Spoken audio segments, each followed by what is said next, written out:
Tonight you are exactly where you need to be.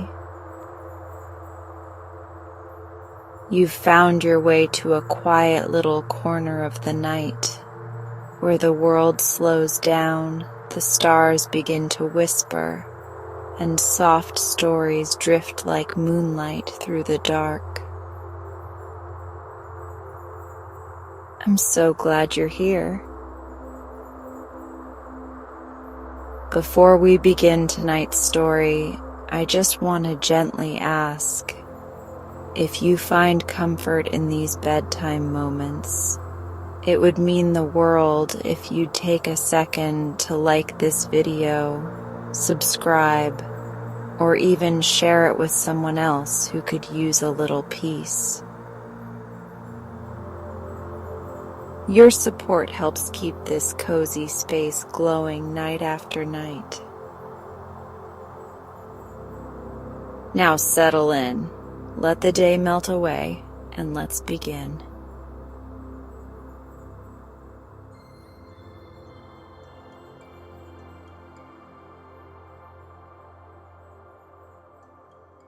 Once upon a time, there lived a king and queen who loved each other dearly, and would have been perfectly happy if they had only had a little son or daughter to play with. They never talked about it, and always pretended that there was nothing in the world to wish for. But sometimes when they looked at other people's children, their faces grew sad, and their courtiers and attendants knew the reason why. One day the queen was sitting alone by the side of a waterfall which sprung from some rocks in the large park adjoining the castle. She was feeling more than usually miserable, and had sent away her ladies so that no one might witness her grief. Suddenly she heard a rustling movement in the pool below the waterfall, and, on glancing up, she saw a large crab climbing onto a stone beside her. "Great Queen," said the crab, "I am here to tell you that the desire of your heart will soon be granted. But first you must permit me to lead you to the palace of the fairies, which, though hard by, has never been seen by mortal eyes because of the thick clouds that surround it. When there you will know more, that is, if you will trust yourself to me." The queen had never before heard an animal speak, and was struck dumb with surprise. However, she was so enchanted at the words of the crab that she smiled sweetly and held out her hand. It was taken, not by the crab, which had stood there only a moment before, but by a little old woman smartly dressed in white and crimson with green ribbons in her gray hair. And wonderful to say, not a drop of water fell from her clothes. The old woman ran lightly down a path along which the queen had been 100 times before, but it seemed so different she could hardly believe it was the same. Instead of having to push her way through nettles and brambles, roses and jasmine hung about her head, while under her feet the ground was sweet with violets. The orange trees were so tall and thick that even at midday the sun was never too hot, and at the end of the path was a glimmer of something so dazzling that the queen had to shade her eyes and peep at it only between her fingers.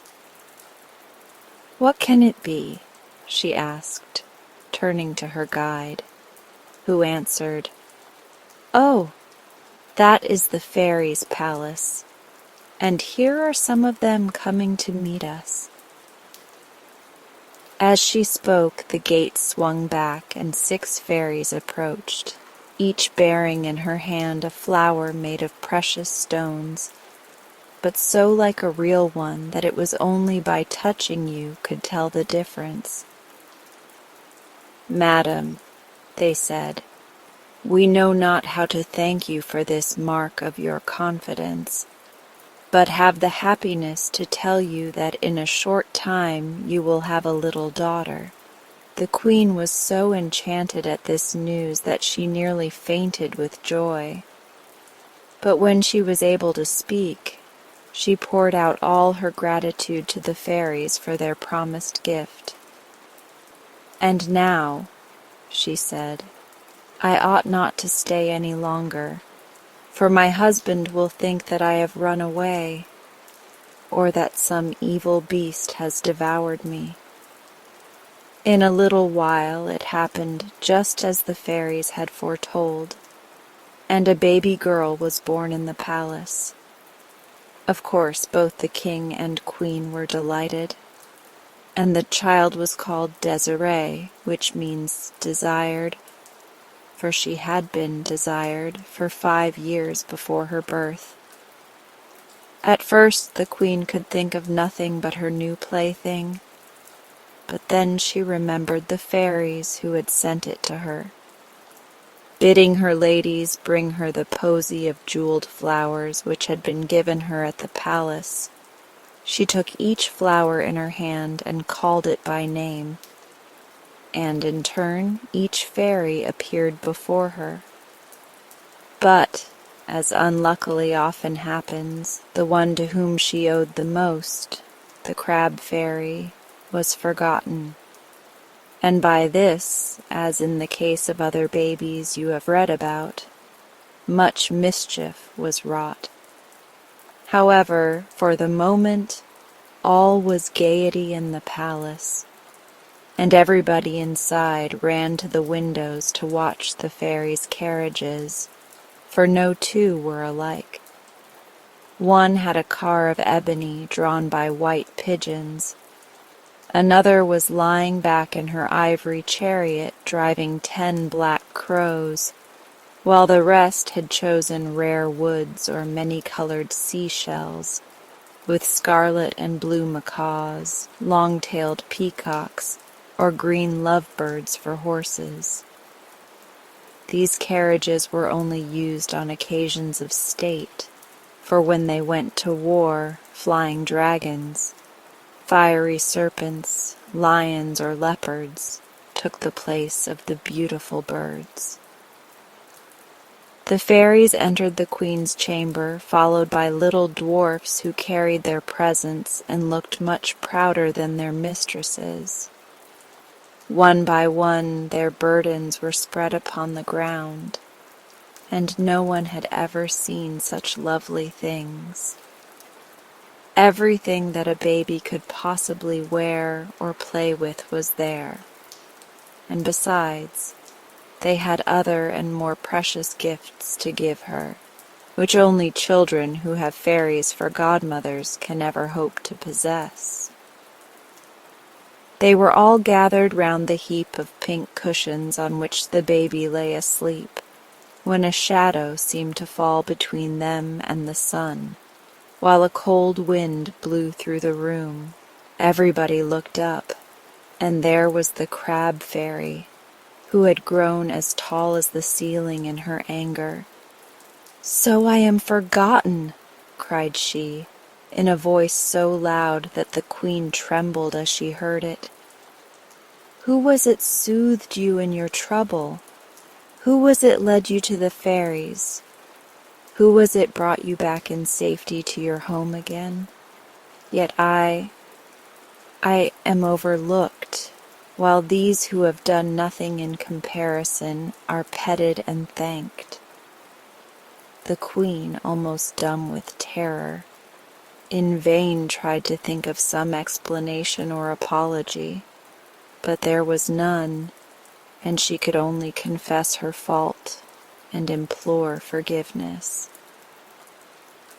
The fairies also did their best to soften the wrath of their sister, and knowing that, like many plain people who are not fairies, she was very vain, they entreated her to drop her crab's disguise, and to become once more the charming person they were accustomed to see. For some time the enraged fairy would listen to nothing, but at length the flatteries began to take effect. The crab's shell fell from her, she shrank into her usual size, and lost some of her fierce expression. "Well," she said, "I will not cause the princess's death, as I had meant to do, but at the same time she will have to bear the punishment of her mother's fault, as many other children have done before her.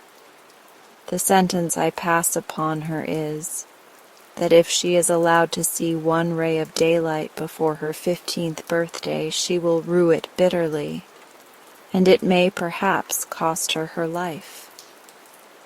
And with these words she vanished by the window through which she came, while the fairies comforted the weeping queen and took counsel how best the princess might be kept safe during her childhood.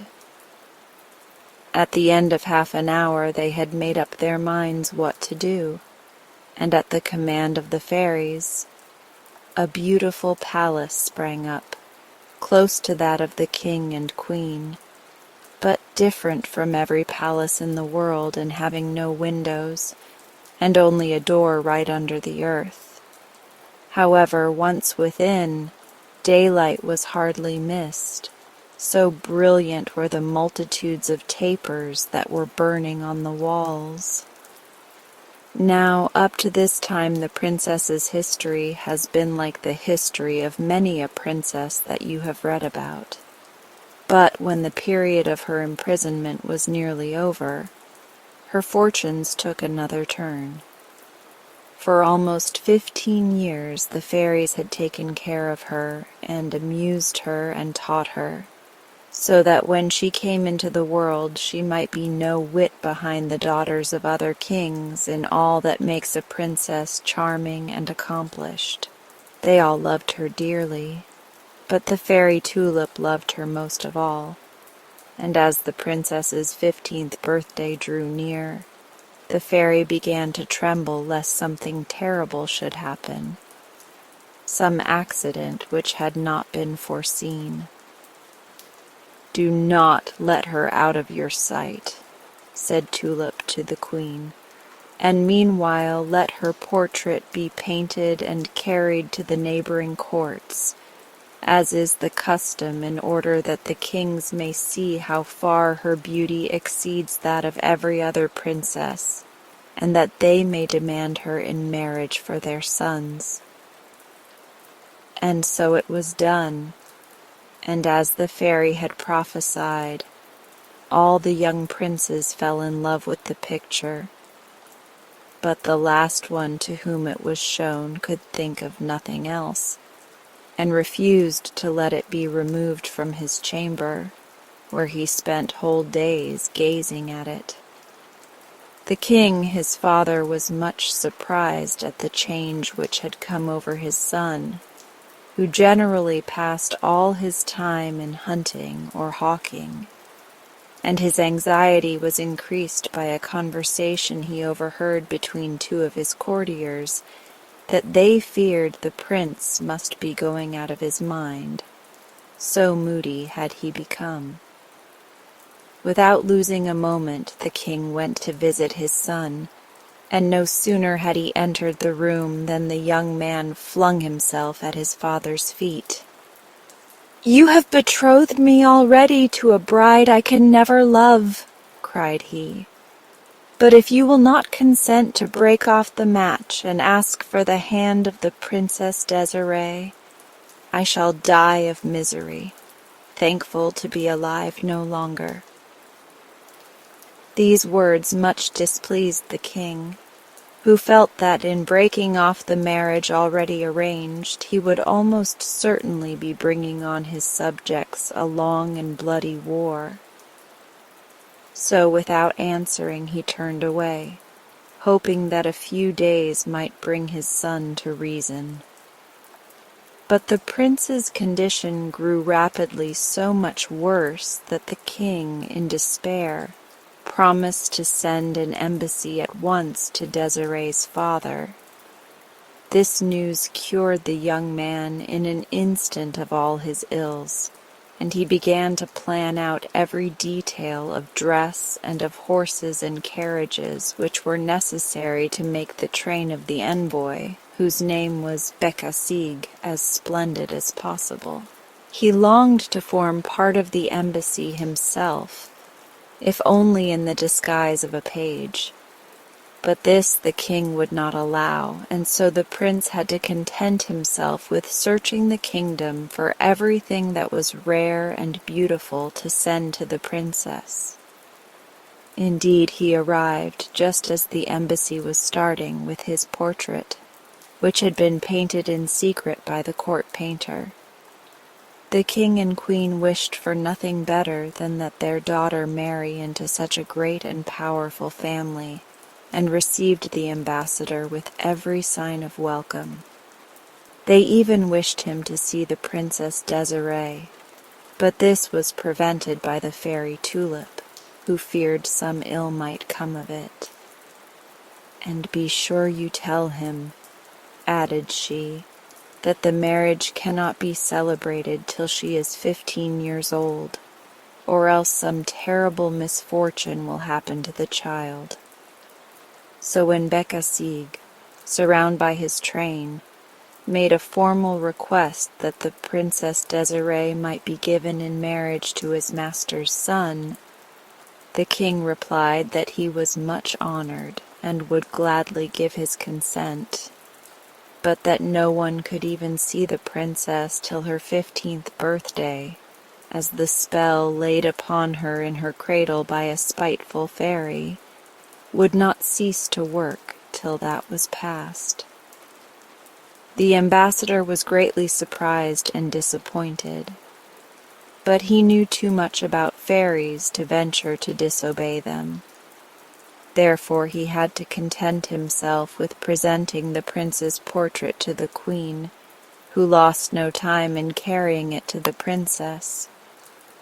As the girl took it in her hands, it suddenly spoke, as it had been taught to do, and uttered a compliment of the most delicate and charming sort, which made the princess flush with pleasure. "How would you like to have a husband like that?" asked the queen, laughing. "As if I knew anything about husbands," replied Desiree, who had long ago guessed the business of the ambassador. "Well, he will be your husband in 3 months," answered the queen, ordering the prince's presents to be brought in. The princess was very pleased with them, and admired them greatly, but the queen noticed that all the while her eyes constantly strayed from the softest silks and most brilliant jewels to the portrait of the prince.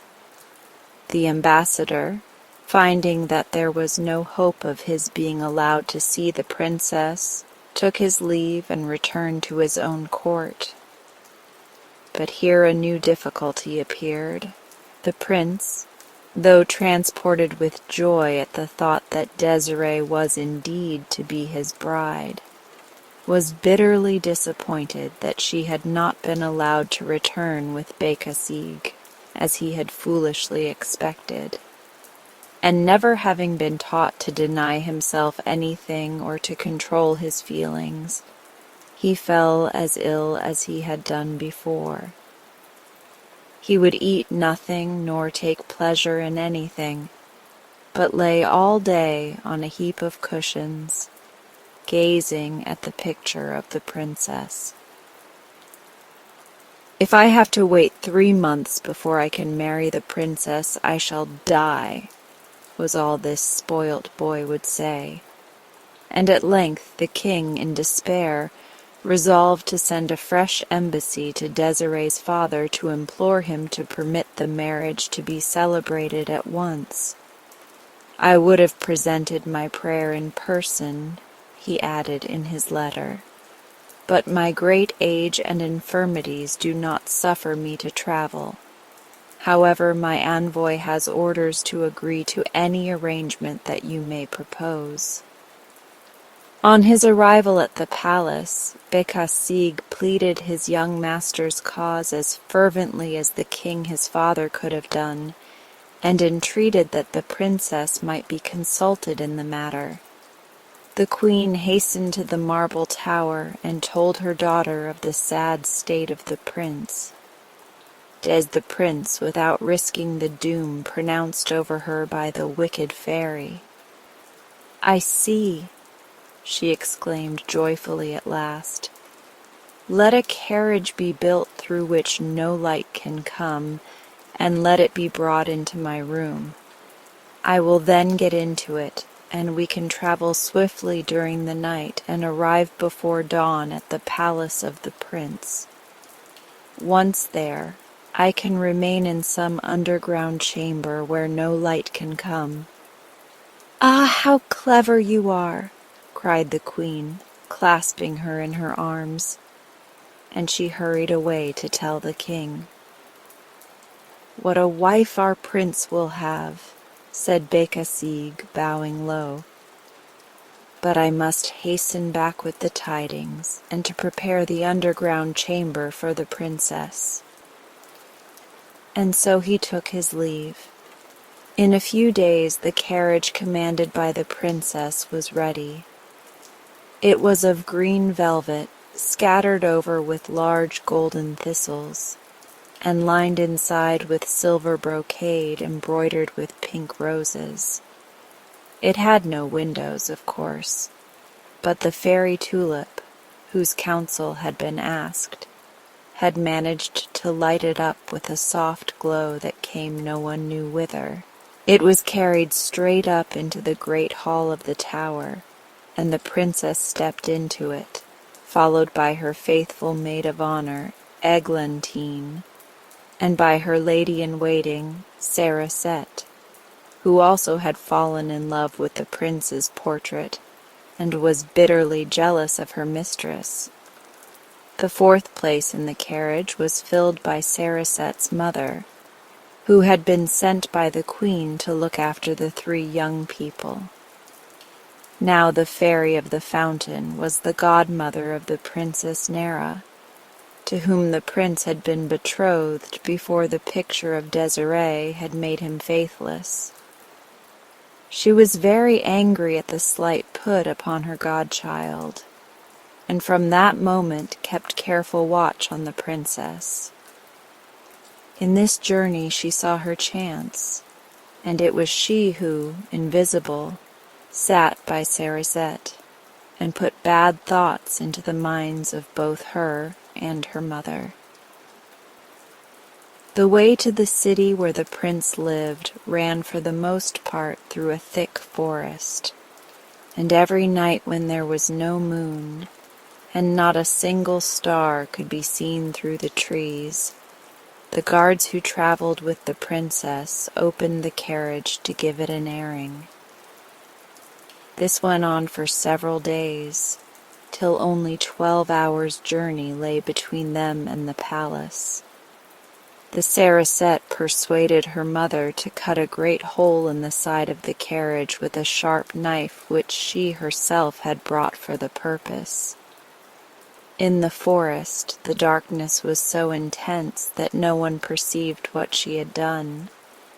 But when they left the last trees behind them and emerged into the open country, the sun was up, and for the first time since her babyhood, Desiree found herself in the light of day. She looked up in surprise at the dazzling brilliance that streamed through the hole, then gave a sigh which seemed to come from her heart.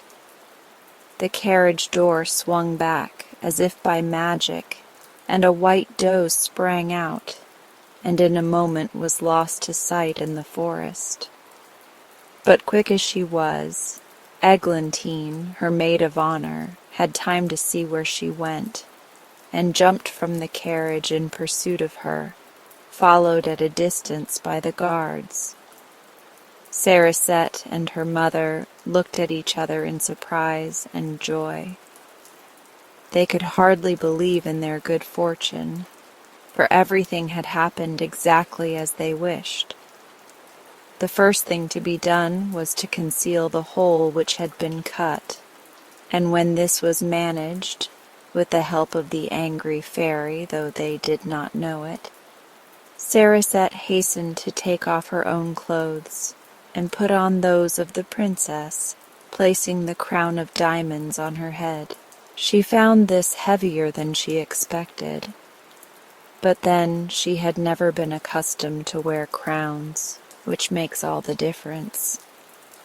At the gates of the city, the carriage was stopped by a guard of honor sent by the king as an escort to his son's bride.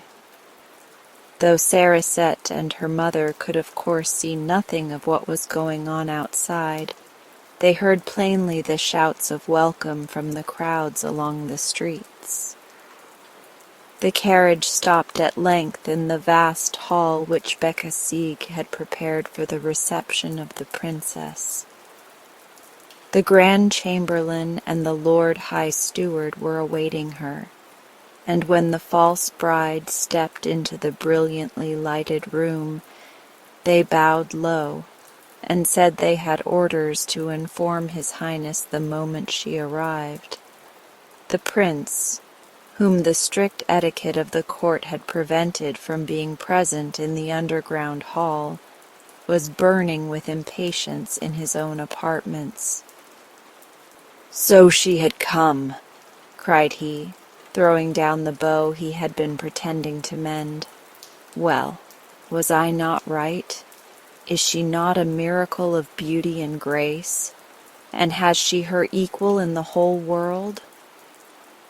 The ministers looked at each other and made no reply, till at length the chamberlain, who was the bolder of the two, observed, "My lord, as to her beauty, you can judge of that for yourself. No doubt it is as great as you say, but at present it seems to have suffered as is natural from the fatigues of the journey." This was certainly not what the prince had expected to hear. Could the portrait have flattered her? He had known of such things before, and a cold shiver ran through him, but with an effort he kept silent from further questioning and only said, "Has the king been told that the princess is in the palace?" "Yes, Highness, and he has probably already joined her."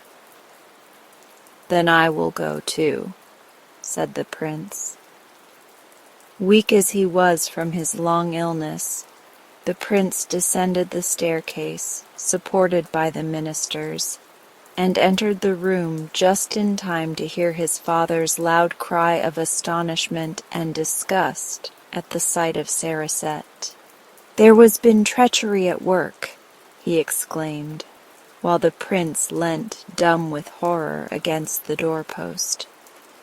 But the lady-in-waiting, who had been prepared for something of the sort, advanced, holding in her hand the letters which the king and queen had entrusted to her. "This is the Princess Desiree," said she, pretending to have heard nothing, "and I have the honor to present to you these letters from my liege lord and lady, together with the casket containing the princess's jewels."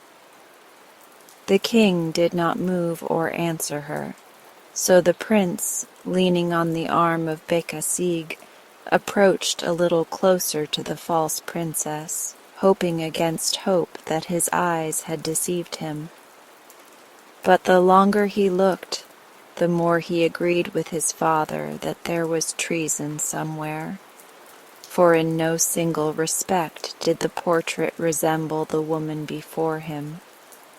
Cerisette was so tall that the dress of the princess did not reach her ankles, and so thin that her bones showed through the stuff. Besides that, her nose was hooked and her teeth black and ugly. In his turn, the prince stood rooted to the spot. At last he spoke, and his words were addressed to his father and not to the bride who had come so far to marry him. "We have been deceived," he said, "and it will cost me my life." And he leaned so heavily on the envoy that Becasigue feared he was going to faint, and hastily laid him on the floor. For some minutes no one could attend to anybody but the prince, but as soon as he revived, the lady-in-waiting made herself heard. "Oh, my lovely princess, why did we ever leave home?" cried she. "But the king your father will avenge the insults that have been heaped on you when we tell him how you have been treated."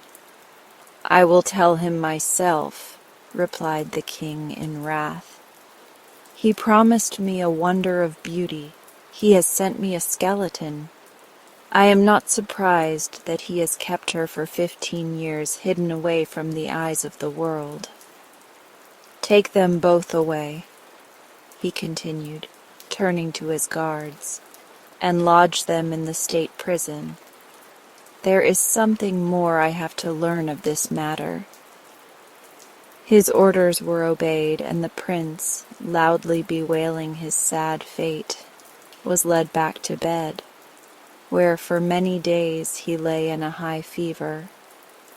At length he slowly began to gain strength, but his sorrow was still so great that he could not bear the sight of a strange face, and shuddered at the notion of taking his proper part in the court ceremonies.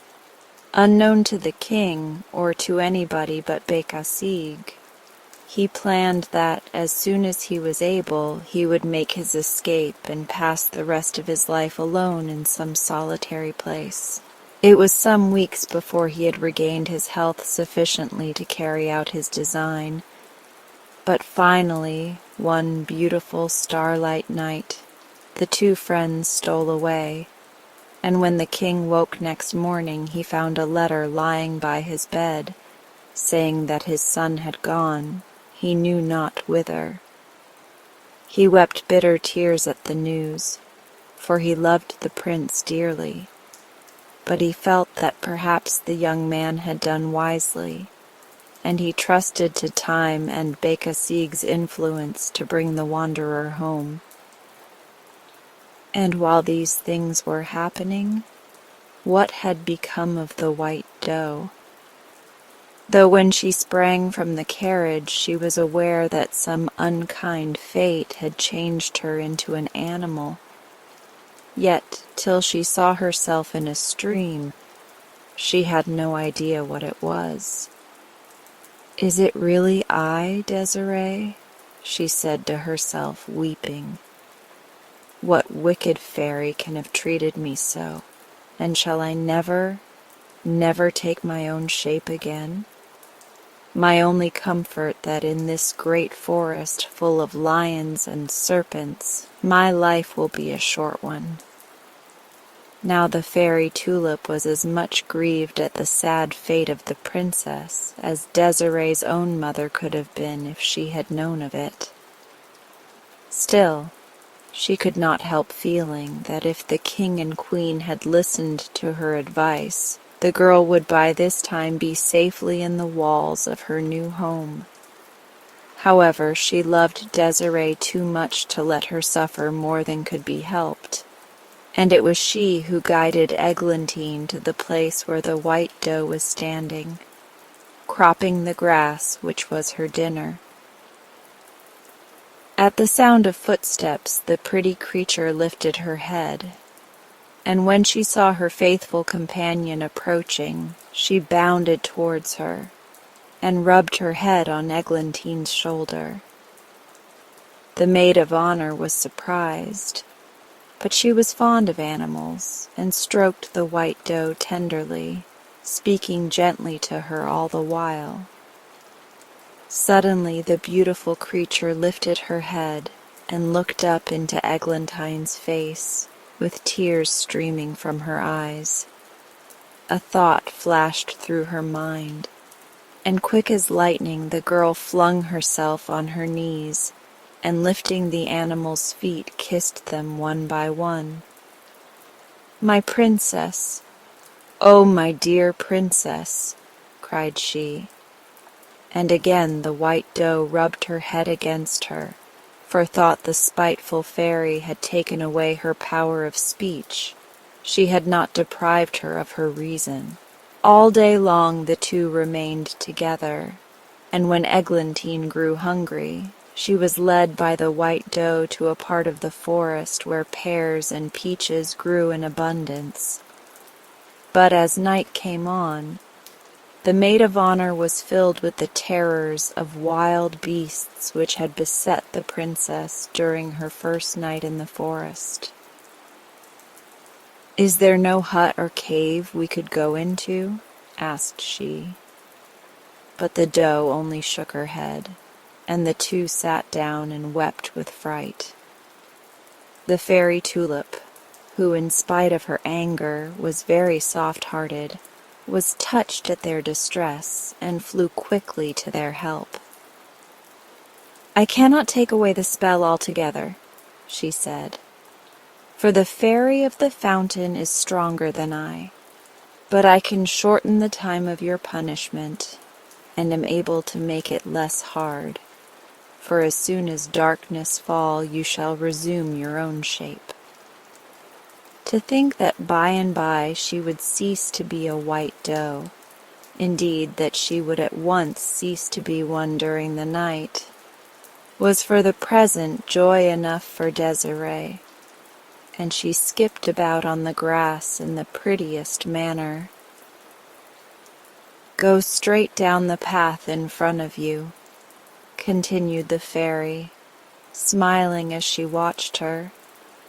"Go straight down the path, and you will soon reach a little hut where you will find shelter."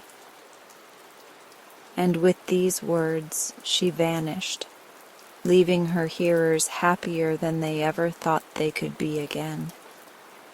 An old woman was standing at the door of the hut when Eglantine drew near, with the white doe trotting by her side.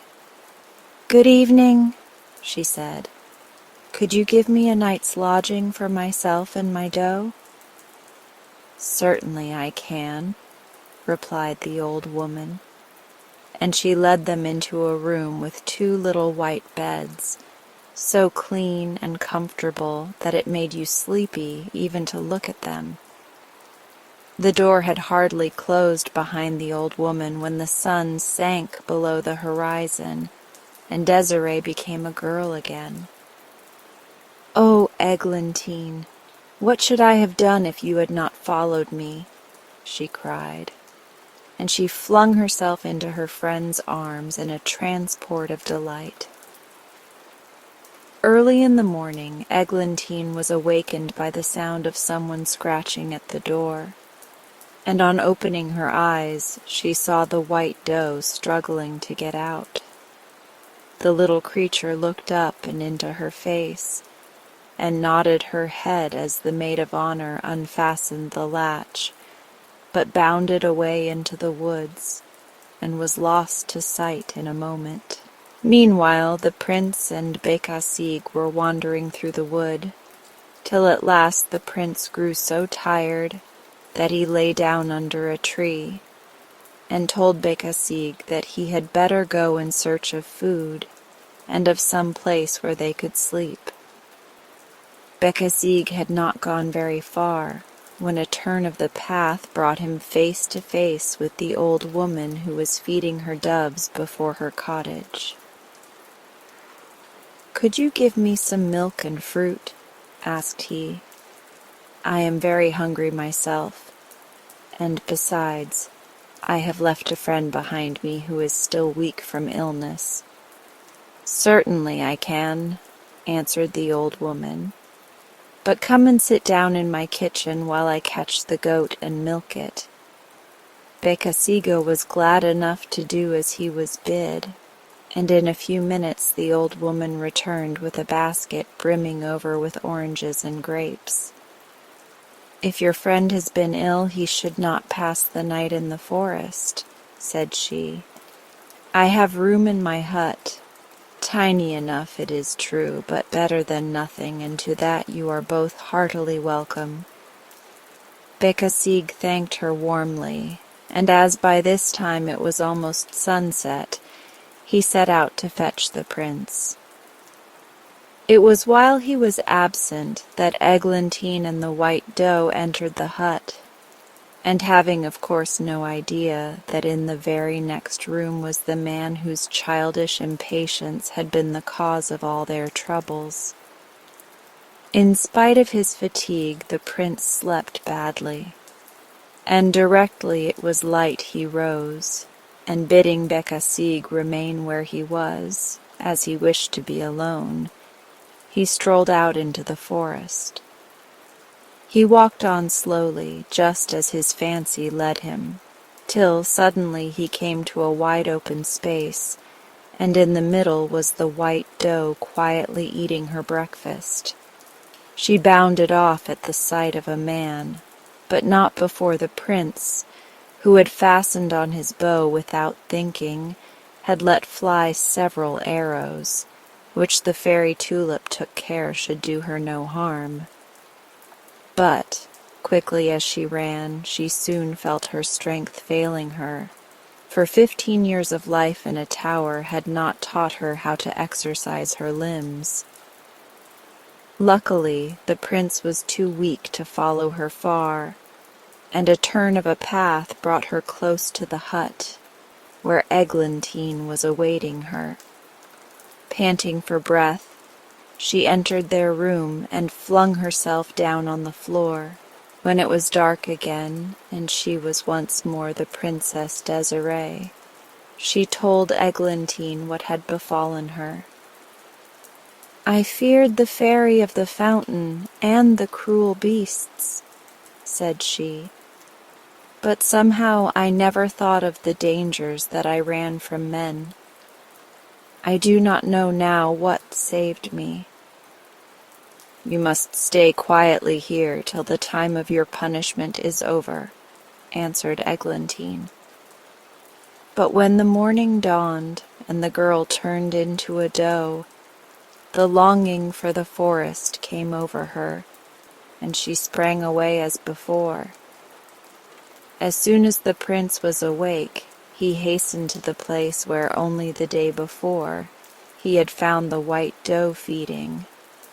But of course she had taken care to go in the opposite direction. Much disappointed, he tried first one green path and then another, and at last, wearied with walking, he threw himself down and went fast asleep. Just at this moment the white doe sprang out of a thicket nearby, and started back trembling when she beheld her enemy lying there. Yet, instead of turning to fly, something bade her go and look at him unseen. As she gazed, a thrill ran through her, for she felt that worn and wasted though he was by illness, it was the face of her destined husband. Gently stooping over him, she kissed his forehead, and at her touch he awoke. For a minute they looked at each other, and to his amazement he recognized the white doe which had escaped him the previous day. But in an instant the animal was aroused to a sense of her danger, and she fled with all her strength into the thickest part of the forest. Quick as lightning the prince was on her track, but this time it was with no wish to kill or even wound the beautiful creature. Pretty doe, stop! I won't hurt you," cried he, but his words were carried away by the wind. At length the doe could run no more, and when the prince reached her, she was lying stretched out on the grass, waiting for her death blow. But instead the prince knelt at her side and stroked her, and bade her fear nothing, as he would take care of her. So he fetched a little water from the stream in his horn hunting cup. Then, cutting some branches from the trees, he twisted them into a litter which he covered with moss, and laid the white dough gently on it. For a long time they remained thus, but when Desiree saw by the way that the light struck the trees that a sun must be near its setting, she was filled with alarm lest the darkness should fall, and the prince should behold her in her human shape. No, he must not see me for the first time here, she thought, and instantly began to plan how to get rid of him. Then she opened her mouth and let her tongue hang out, as if she were dying of thirst, and the prince, as she expected, hastened to the stream to get her some more water. When he returned, the white dough was gone. That night, Desiree confessed to Eglantine that her pursuer was no other than the prince, and that far from flattering him, the portrait had never done him justice. "Is it not hard to meet him in this shape," wept she, "when we both love each other so much?" But Eglantine comforted her, and reminded her that in a short time all would be well. The prince was very angry at the flight of the white doe, for whom he had taken so much trouble, and returning to the cottage he poured out his adventures and his wrath to Becasigue, who could not help smiling. "She shall not escape me again," cried the prince. "If I hunt her every day for a year, I will have her at last." And in this frame of mind he went to bed. When the white doe entered the forest next morning, she had not made up her mind whether she would go and meet the prince, or whether she would shun him and hide in thickets of which he knew nothing. She decided that the last plan was the best, and so it would have been if the prince had not taken the very same direction in search of her. Quite by accident he caught sight of her white skin shining through the bushes, and at the same instant she heard a twig snap under his feet. In a moment she was up and away, but the prince, not knowing how else to capture her, aimed an arrow at her leg, which brought her to the ground. The young man felt like a murderer as he ran hastily up to where the white doe lay, and did his best to soothe the pain she felt, which, in reality, was the last part of the punishment sent by the fairy of the fountain. First he brought her some water, and then he fetched some healing herbs, and having crushed them in his hand, laid them on the wound. "Ah, what a wretch I was to have hurt you," cried he, resting her head upon his knees. "And now you will hate me and fly from me forever." For some time the doe lay quietly where she was, but, as before, she remembered that the hour of her transformation was near. She struggled to her feet, but the prince would not hear of her walking, and thinking the old woman might be able to dress her wound better than he could, he took her in his arms to carry her back to the hut. But, small as she was, she made herself so heavy that, after staggering a few steps under her weight, he laid her down and tied her fast to a tree with some of the ribbons of his hat. This done, he went away to get help. Meanwhile, Eglantine had grown very uneasy at the long absence of her mistress, and had come out to look for her.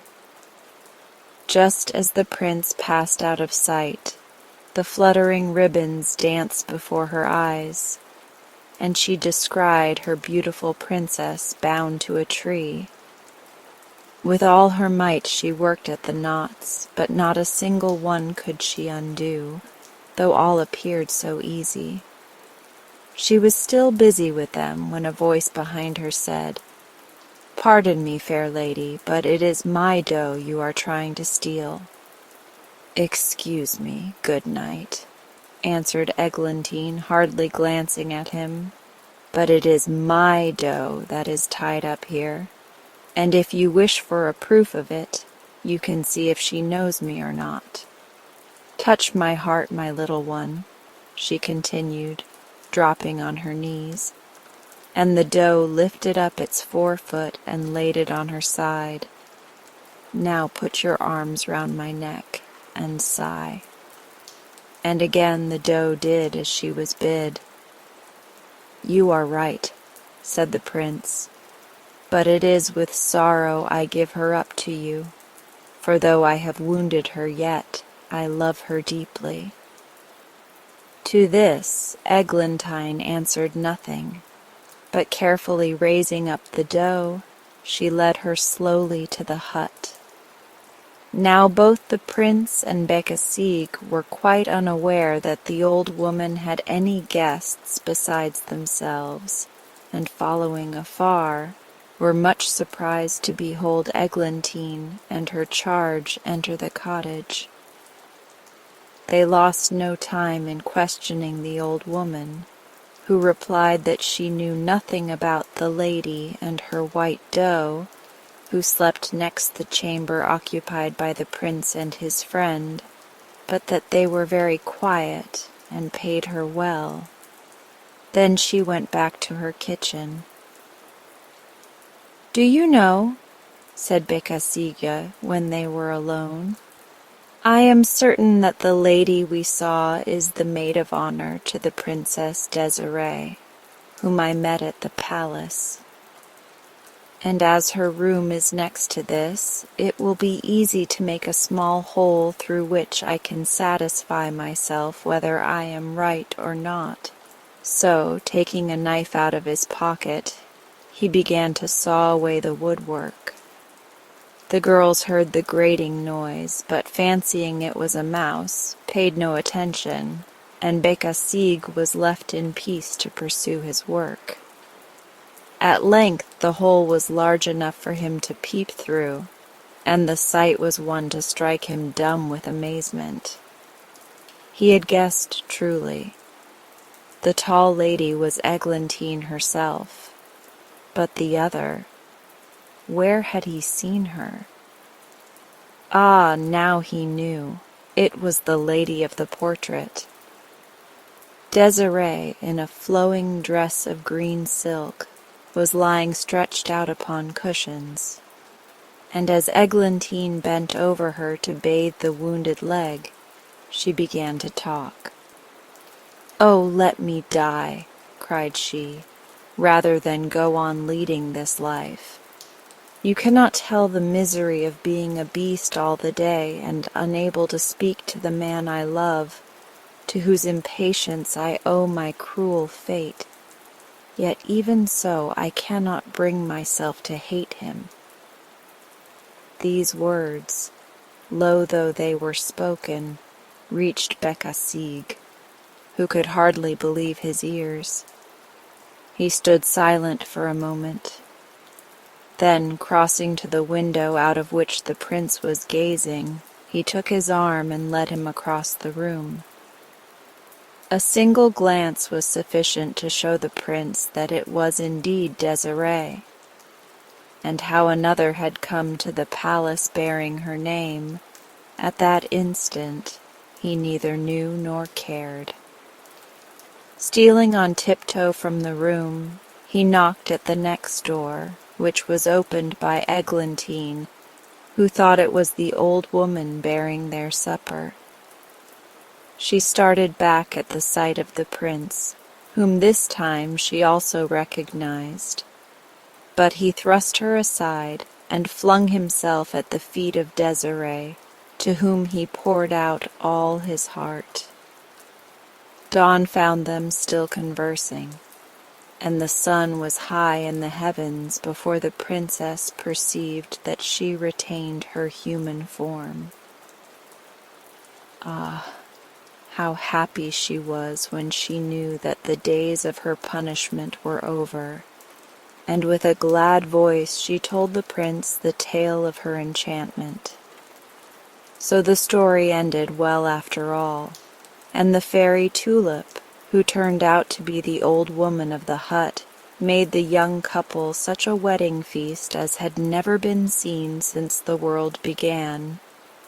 And everybody was delighted, except Cerisette and her mother, who were put in a boat and carried to a small island where they had to work hard for their living.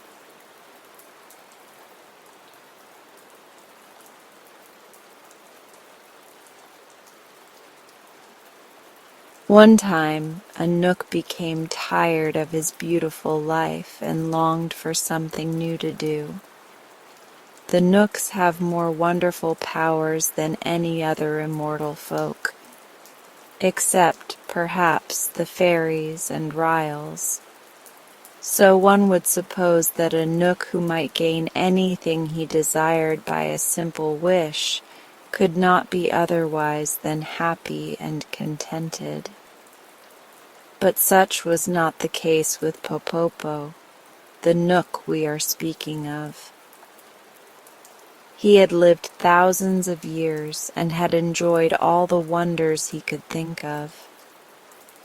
Yet life had become as tedious to him now as it might be to one who was unable to gratify a single wish.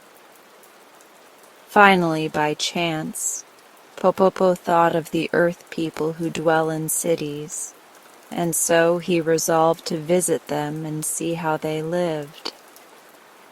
This would surely be fine amusement, and serve to pass away many wearisome hours. Therefore, one morning, after a breakfast so dainty that you could scarcely imagine it, Popopo set out for the earth and at once was in the midst of a big city. His own dwelling was so quiet and peaceful that the roaring noise of the town startled him. His nerves were so shocked that before he had looked around 3 minutes, he decided to give up the adventure and instantly returned home. This satisfied for a time his desire to visit the earth cities, but soon the monotony of his existence again made him restless and gave him another thought.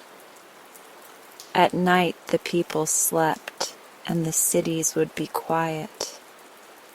He would visit them at night, so at the proper time Popopo transported himself in a jiffy to a great city, where he began wandering about the streets. Everyone was in bed. No wagons rattled along the pavements. No throngs of busy men shouted and helloed. Even the policemen slumbered slyly, and there happened to be no prowling thieves abroad. His nerves being soothed by the stillness, Popopo began to enjoy himself. He entered many of the houses and examined their rooms with much curiosity.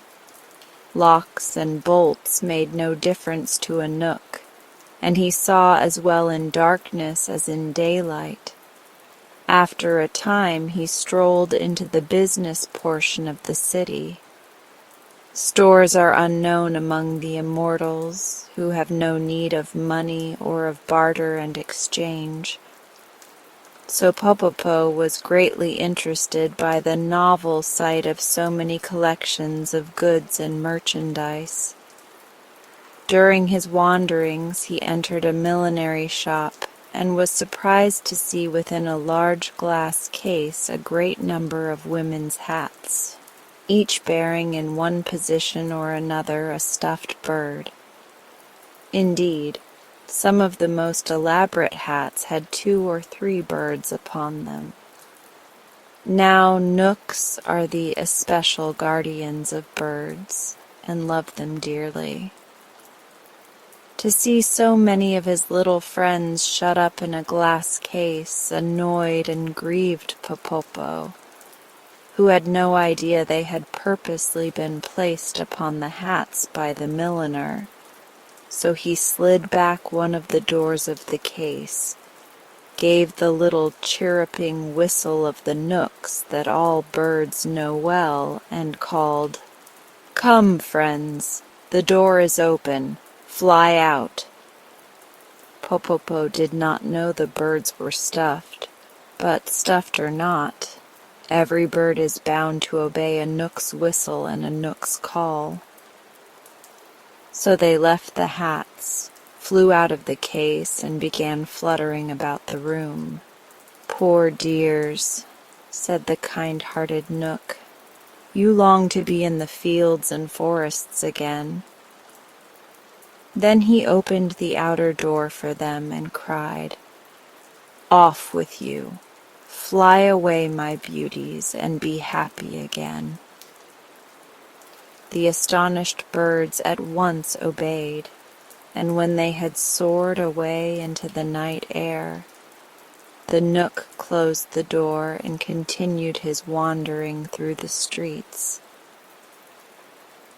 By dawn he saw many interesting sights, but day broke before he had finished the city, and he resolved to come the next evening a few hours earlier. As soon as it was dark the following day, he came again to the city, and on passing the millinery shop noticed a light within. Entering, he found two women, one of whom leaned her head upon the table and sobbed bitterly, while the other strove to comfort her. Of course, Popopo was invisible to mortal eyes, so he stood by and listened to their conversation. "Cheer up, sister," said one. "Even though your pretty birds have all been stolen, the hats themselves remain." "Alas!"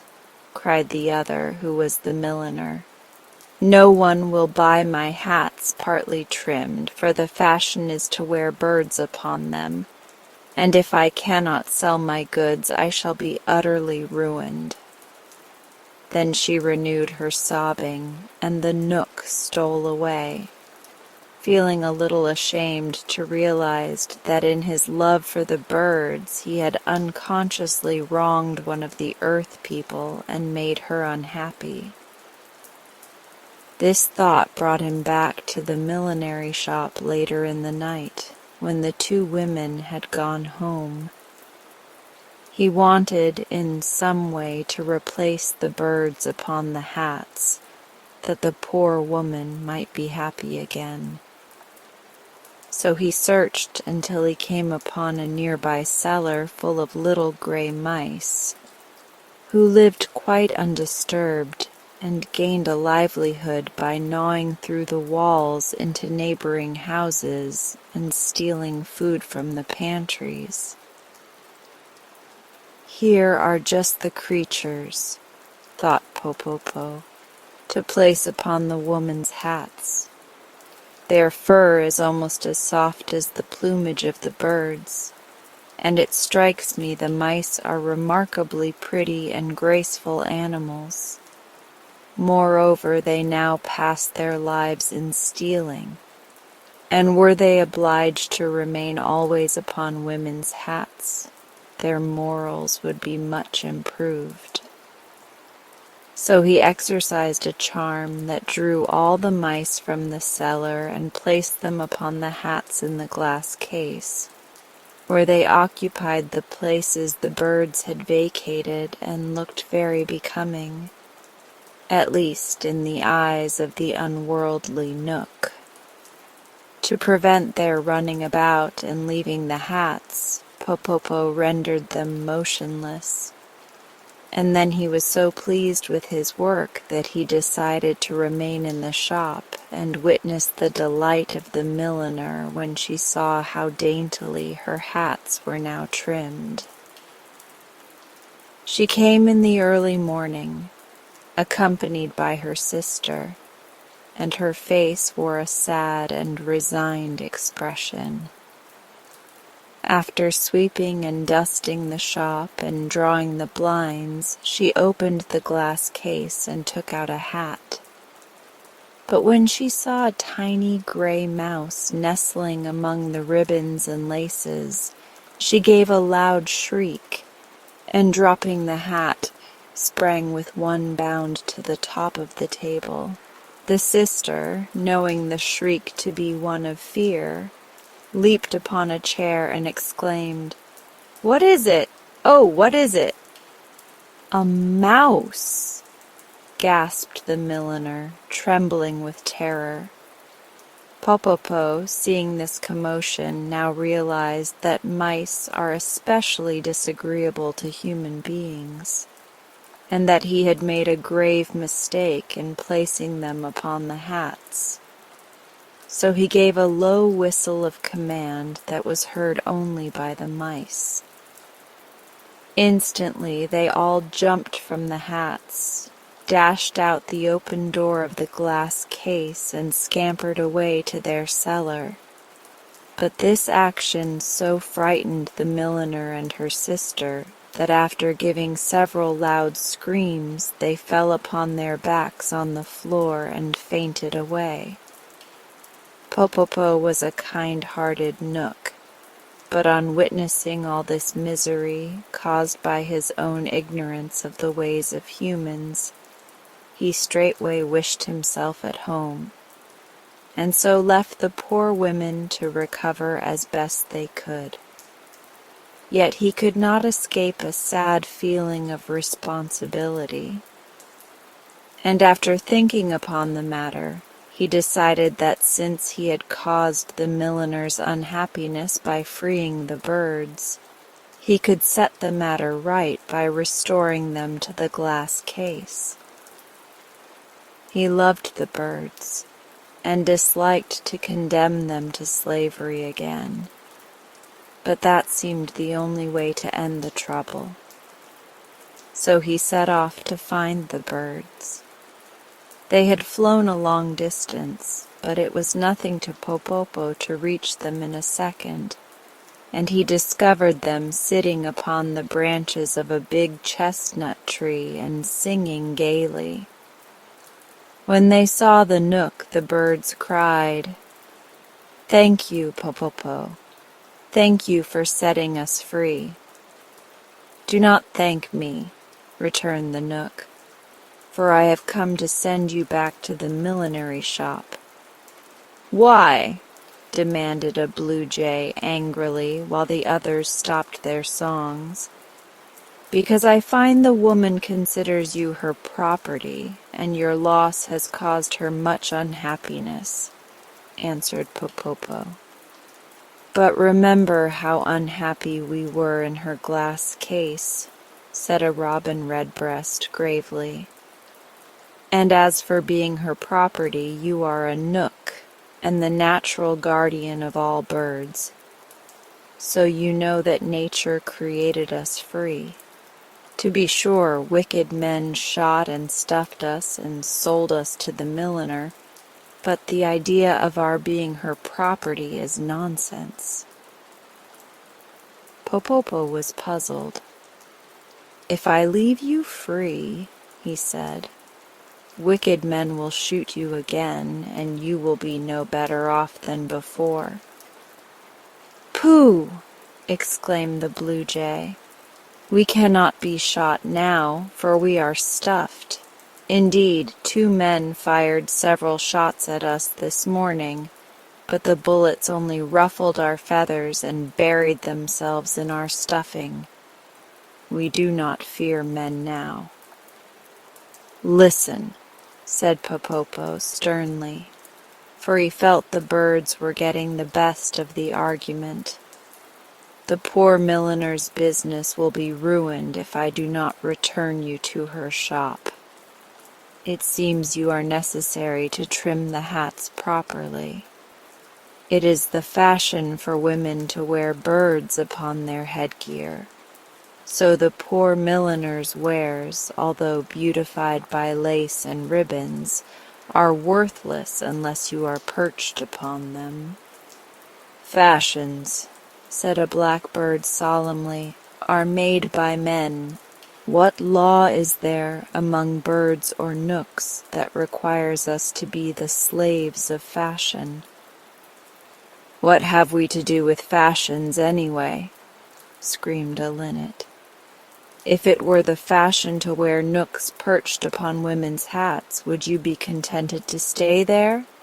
Answer me, Popopo." But Popopo was in despair. He could not wrong the birds by sending them back to the milliner, nor did he wish the milliner to suffer by their loss. So he went home to think what could be done. After much meditation, he decided to consult the king of the Knooks, and going at once to his majesty, he told him the whole story. The king frowned. "This should teach you the folly of interfering with earth people," he said. "But since you have caused all this trouble, it is your duty to remedy it. Our birds cannot be enslaved, that is certain. Therefore you must have the fashions changed, so it will no longer be stylish for women to wear birds upon their hats." "How shall I do that?" asked Popopo. "Easily enough. Fashions often change among the earth people, who tire quickly of any one thing. When they read in their newspapers and magazines that the style is so and so, they never question the matter, but at once obey the mandate of fashion. So you must visit the newspapers and magazines and enchant the types." "Enchant the types?" echoed Popopo in wonder. "Just so.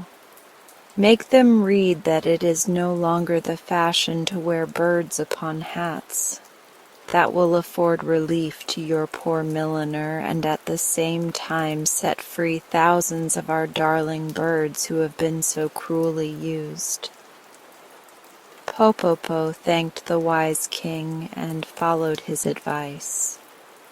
The office of every newspaper and magazine in the city was visited by the Knook, and then he went to other cities, until there was not a publication in the land that had not a new fashion note in its pages.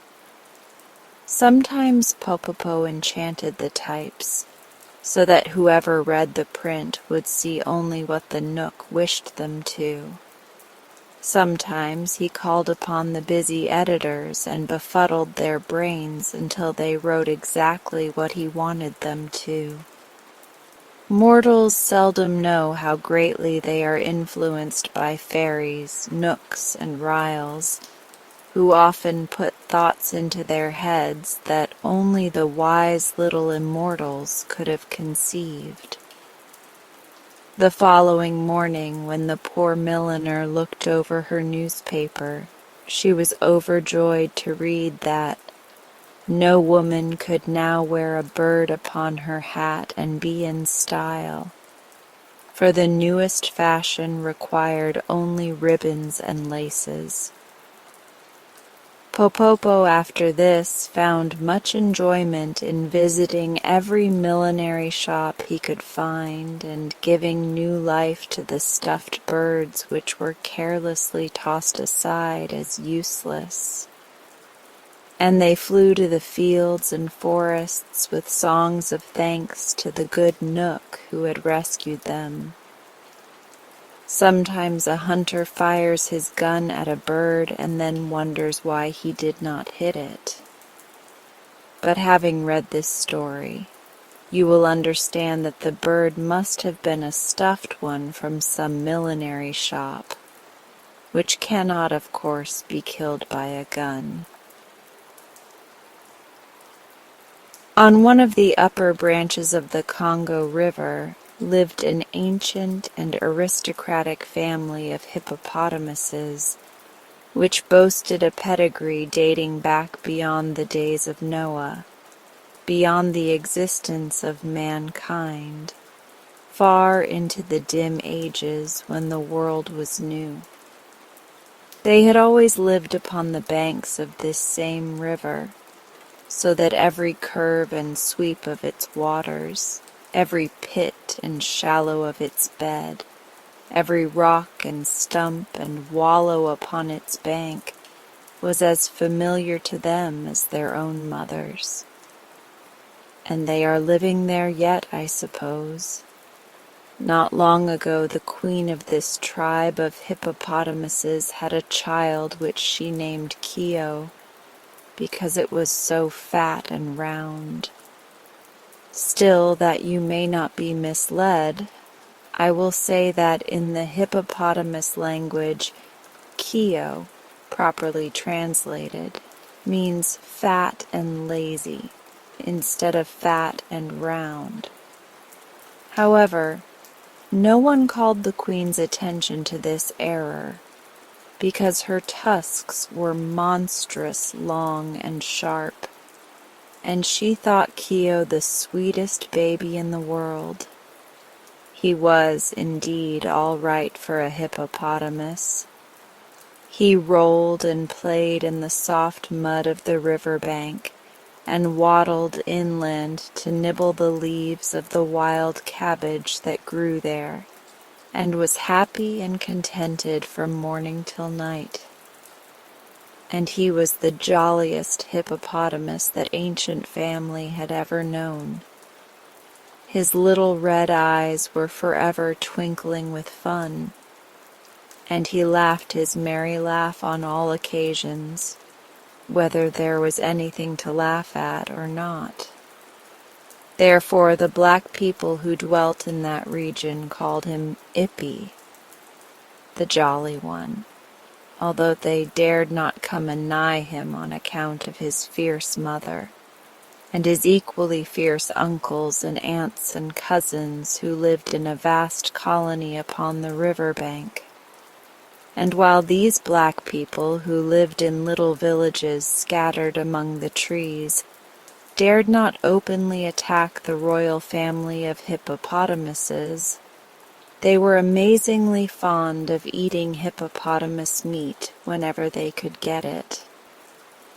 This was no secret to the hippopotamuses, and again, when the blacks managed to catch these animals alive, they had a trick of riding them through the jungles as if they were horses, thus reducing them to a condition of slavery.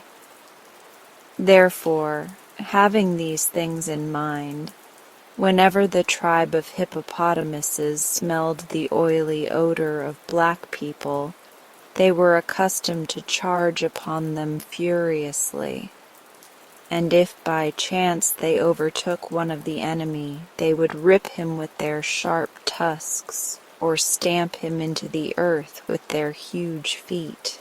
It was continual warfare between the hippopotamuses and the black people. Gui lived in one of the little villages of the blacks.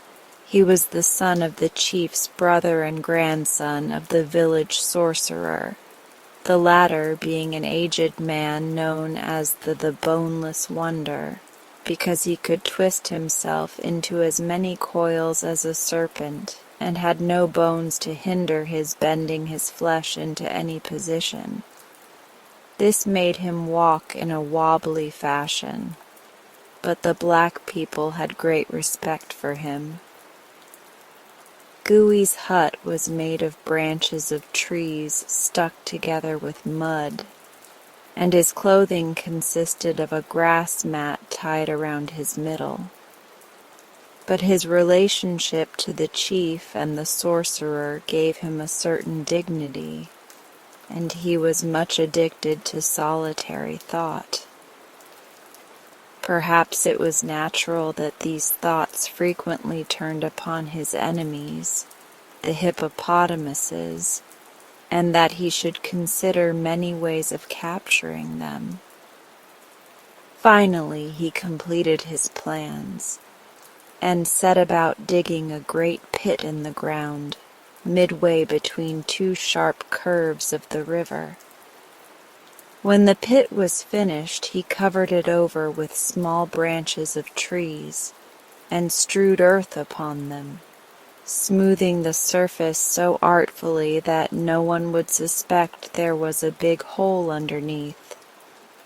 Then Gooey laughed softly to himself and went home to supper. That evening the queen said to Keo, who was growing to be a fine child for his age, "I wish you'd run across the bend and ask your Uncle Nicky to come here. I have found a strange plant and want him to tell me if it is good to eat."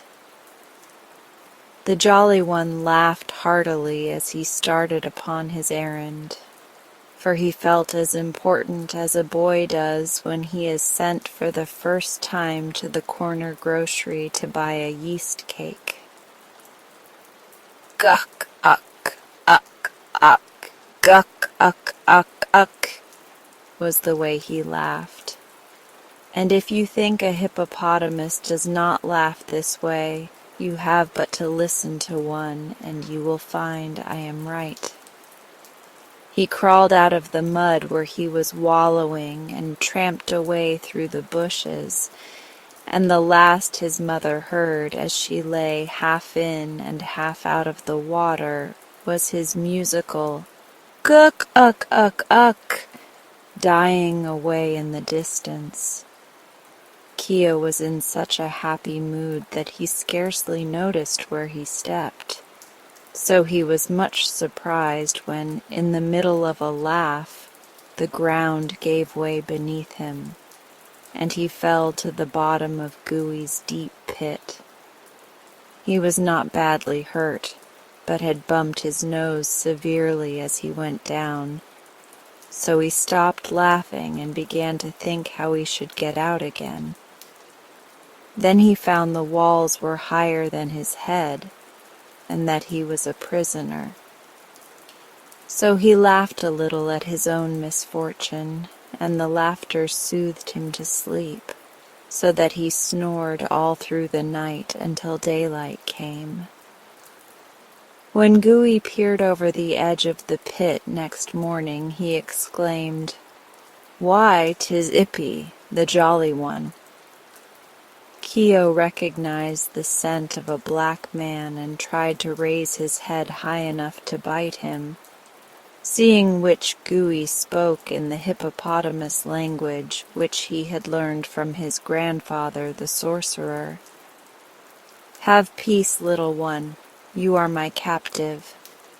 "Yes, I will have a piece of your leg if I can reach it," retorted Keo. And then he laughed at his own joke. "Gook, uck, uck, uck!" But Gooey, being a thoughtful black man, went away without further talk, and did not return until the following morning. When he again leaned over the pit, Keo was so weak from hunger that he could hardly laugh at all. "Do you give up?" asked Gooey. "Or do you still wish to fight?" "What will happen if I give up?" inquired Keo. The black man scratched his woolly head in perplexity. "It is hard to say, Ippy. You are too young to work, and if I kill you for food I shall lose your tusks, which are not yet grown. Why, oh Jolly One, did you fall into my hole? I wanted to catch your mother or one of your uncles." "Cook-cook-a-cook!" laughed Keo. "You must let me go after all, black man, for I am of no use to you." "That I will not do," declared Gooey, "unless," he added as an afterthought, "you will make a bargain with me." "Let me hear about the bargain, Black One, for I am hungry," said Keo. "I will let you go if you swear by the tusks of your grandfather that you will return to me in a year and a day and become my prisoner again." The youthful hippopotamus paused to think. for he knew it was a solemn thing to swear by the tusks of his grandfather.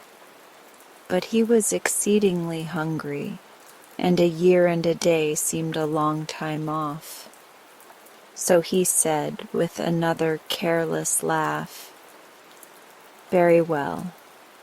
If you will now let me go, I swear by the tusks of my grandfather to return to you in a year and a day and become your prisoner." Gooey was much pleased, for he knew that in a year and a day Keo would be almost full grown. So he began digging away one end of the pit and filling it up with the earth until he had made an incline which would allow the hippopotamus to climb out. Keo was so pleased when he found himself upon the surface of the earth again that he indulged in a merry fit of laughter, after which he said, "Goodbye, Gooey. In a year and a day you will see me again." Then he waddled away toward the river to see his mother and get his breakfast, and Gooey returned to his village. During the months that followed, as the black man lay in his hut or hunted in the forest, he heard at times the far-away guk-uk-uk-uk of the laughing hippopotamus, but he only smiled to himself and thought, "A year and a day will soon pass away." Now when Keo returned to his mother safe and well, every member of his tribe was filled with joy, for the Jolly One was a general favorite. But when he told them that in a year and a day he must again become the slave of the black man, they began to wail and weep, and so many were their tears that the river rose several inches. Of course, Keo only laughed at their sorrow, but a great meeting of the tribe was called and the matter discussed seriously. "Having sworn by the tusks of his grandfather," said Uncle Nicky, "he must keep his promise. But it is our duty to try in some way to rescue him from death or a life of slavery." To this all agreed, but no one could think of any method of saving Keo from his fate. So months passed away, during which all the royal hippopotamuses were sad and gloomy, except the Jolly One himself. Finally, but a week of freedom remained to Keo, and his mother, the queen, became so nervous and worried that another meeting of the tribe was called. By this time, the laughing hippopotamus had grown to enormous size and measured nearly 15 feet long and 6 feet high, while his sharp tusks were whiter and harder than those of an elephant. "Unless something is done to save my child," said the mother, "I shall die of grief." Then some of her relations began to make foolish suggestions, but presently Uncle Nep, a wise and very big hippopotamus, said, "We must go to Glinkomok and implore his aid." Then all were silent, for it was a bold thing to face the mighty Glinkomok. But the mother's love was equal to any heroism. "I will myself go to him, if Uncle Nep will accompany me," she said quickly. Uncle Nep thoughtfully patted the soft mud with his forefoot and wagged his short tail leisurely from side to side. "We have always been obedient to Glinkomok and shown him great respect," said he. "Therefore I fear no danger in facing him. I will go with you." All the others snorted approval, being very glad they were not called upon to go themselves.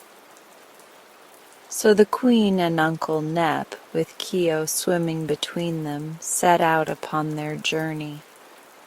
They swam up the river all that day and all the next, until they came at sundown to a high, rocky wall, beneath which was the cave where the mighty Glinkomok dwelt.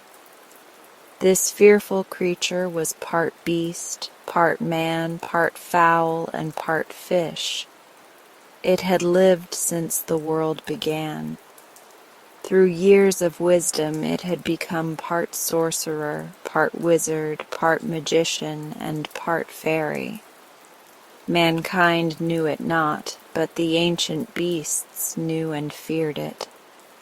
The 3 hippopotamuses paused before the cave, with their front feet upon the bank and their bodies in the water, and called in chorus a greeting to Glinkomok. Instantly thereafter the mouth of the cave darkened, and the creature glided silently toward them. The hippopotamuses were afraid to look upon it, and bowed their heads between their legs. "We come, O Glinkomok, to implore your mercy and friendly assistance," began Uncle Nep, and then he told the story of Keo's capture, and how he had promised to return to the black man. "He must keep his promise," said the creature, in a voice that sounded like a sigh. The mother hippopotamus groaned aloud. "But I will prepare him to overcome the black man and to regain his liberty," continued Glinkomok. Keo laughed. "Lift your right paw," commanded Glinkomok. Keo obeyed, and the creature touched it with its long, hairy tongue. Then it held 4 skinny hands over Keo's bowed head, and mumbled some words in a language unknown to man or beast or fowl or fish. After this, it spoke again in hippopotamese. "Your skin has now become so tough that no man can hurt you. Your strength is greater than that of 10 elephants. Your foot is so swift that you can distance the wind. Your wit is sharper than the bullhorn. Let the man fear, but drive fear from your own breast forever. For of all your race you are the mightiest." Then the terrible Glinkomok leaned over, and Keo felt its fiery breath scorch him as it whispered some further instructions in his ear. The next moment it glided back into its cave, followed by the loud thanks of the 3 hippopotamuses, who slid into the water and immediately began their journey home. The mother's heart was full of joy. Uncle Nep shivered once or twice as he remembered a glimpse he had caught of Glinkomok, but Keo was as jolly as possible, and not content to swim with his dignified elders, he dived under their bodies, raced all around them, and laughed merrily every inch of the way home. Then all the tribe held high jinks and praised the mighty Glinkomok for befriending their queen's son. And when the day came for the Jolly One to give himself up to the black man, they all kissed him goodbye without a single fear for his safety. Keo went away in good spirits, and they could hear his laughing "Guk, uck, uck, uck," long after he was lost in sight in the jungle. Gooey had counted the days and knew when to expect Keo, but he was astonished at the monstrous size to which his captive had grown, and congratulated himself on the wise bargain he had made. And Keo was so fat that Gooey determined to eat him. that is, all of him he possibly could, and the remainder of the carcass he would trade off to his fellow villagers. So he took a knife and tried to stick it into the hippopotamus, but the skin was so tough the knife was blunted against it. Then he tried other means, but Keo remained unhurt. And now indeed the Jolly One laughed his most gleeful laugh, till all the forest echoed the guk-guk-guk-guk-guk-guk. And Gooey decided not to kill him, since that was impossible, but to use him for a beast of burden. He mounted upon Keo's back and commanded him to march. So Keo trotted briskly through the village, his little eyes twinkling with merriment. The other blacks were delighted with Gooey's captive, and begged permission to ride upon the Jolly One's back. So Gooey bargained with them for bracelets and shell necklaces and little gold ornaments, until he had acquired quite a heap of trinkets. Then a dozen black men climbed upon Keo's back to enjoy a ride, and the one nearest his nose cried out, "Run, Mud Dog, run!" And Keo ran. Swift as the wind he strode, away from the village, through the forest and straight up the river bank. The black men howled with fear, the Jolly One roared with laughter, and on they rushed. Then before them, on the opposite side of the river, appeared the black mouth of Glinkomok's cave. Keo dashed into the water, dived to the bottom, and left the black people struggling to swim out. But Glinkomok had heard the laughter of Keo and knew what to do. When the Jolly One rose to the surface and blew the water from his throat, there was no black man to be seen. Keo returned alone to the village, and Gooey asked with surprise, "Where are my brothers?" "I do not know," answered Keo. "I took them far away, and they remained where I left them." Gooey would have asked more questions then, but another crowd of black men impatiently waited to ride on the back of the laughing hippopotamus. So they paid the price and climbed to their seats, after which the foremost said, "Run, Mud Wallower, run!" And Keo ran as before and carried them to the mouth of Glinkomok's cave and returned alone. But now Gooey became anxious to know the fate of his fellows, for he was the only black man left in his village. So he mounted the hippopotamus and cried, "Run, River Hog, run!" Keo laughed his jolly "Guk-guk-guk-guk" and ran with the speed of the wind. But this time he made straight for the river bank where his own tribe lived. And when he reached it, he waded into the river, dived to the bottom, and left Gooey floating in the middle of the stream.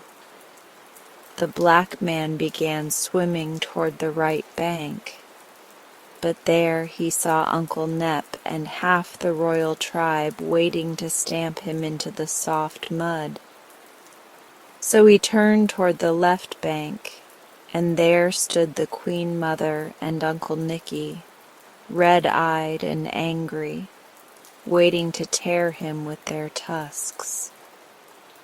Then Gooey uttered loud screams of terror, and spying the Jolly One who swam near him, he cried, "Save me, Keo! Save me, and I will release you from slavery." "That is not enough," laughed Keo. "I will serve you all my life," screamed Gooey. "I will do everything you bid me." Will you return to me in a year and a day and become my captive if I allow you to escape?" asked Keo. "I will, I will, I will," cried Gooey. "Swear it by the bones of your grandfather," commanded Keo, remembering that black men have no tusks to swear by. And Gooey swore it by the bones of his grandfather. Then Keo swam to the black one, who clambered upon his back again. In this fashion they came to the bank, where Keo told his mother and all the tribe of the bargain he had made with Gooey, who was to return in a year and a day and become his slave. Therefore the black man was permitted to depart in peace, and once more the Jolly One lived with his own people and was happy.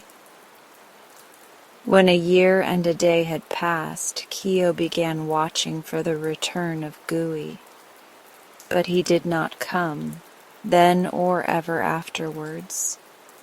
For the black man had made a bundle of his bracelets and shell necklaces and little gold ornaments, and had traveled many miles into another country, where the ancient and royal tribe of hippopotamuses was unknown.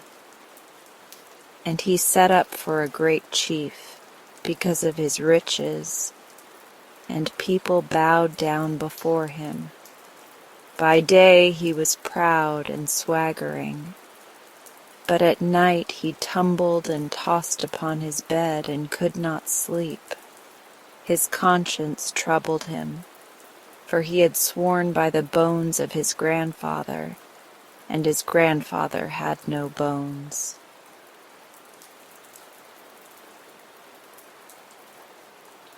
Not many years ago, there lived on a stony, barren New England farm a man and his wife. They were sober, honest people, working hard from early morning until dark to enable them to secure a scanty living from their poor land. Their house, a small one-storied building, stood upon the side of a steep hill, and the stones lay so thickly about it that scarce anything green could grow from the ground. At the foot of the hill, a quarter of a mile from the house by the winding path, was a small brook, and the woman was obliged to go there for water and to carry it up the hill to the house.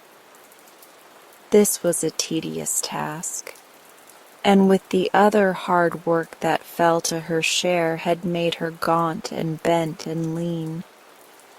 Yet she never complained, but meekly and faithfully performed her duties, doing the housework, carrying the water, and helping her husband hoe the scanty crop that grew upon the best part of their land.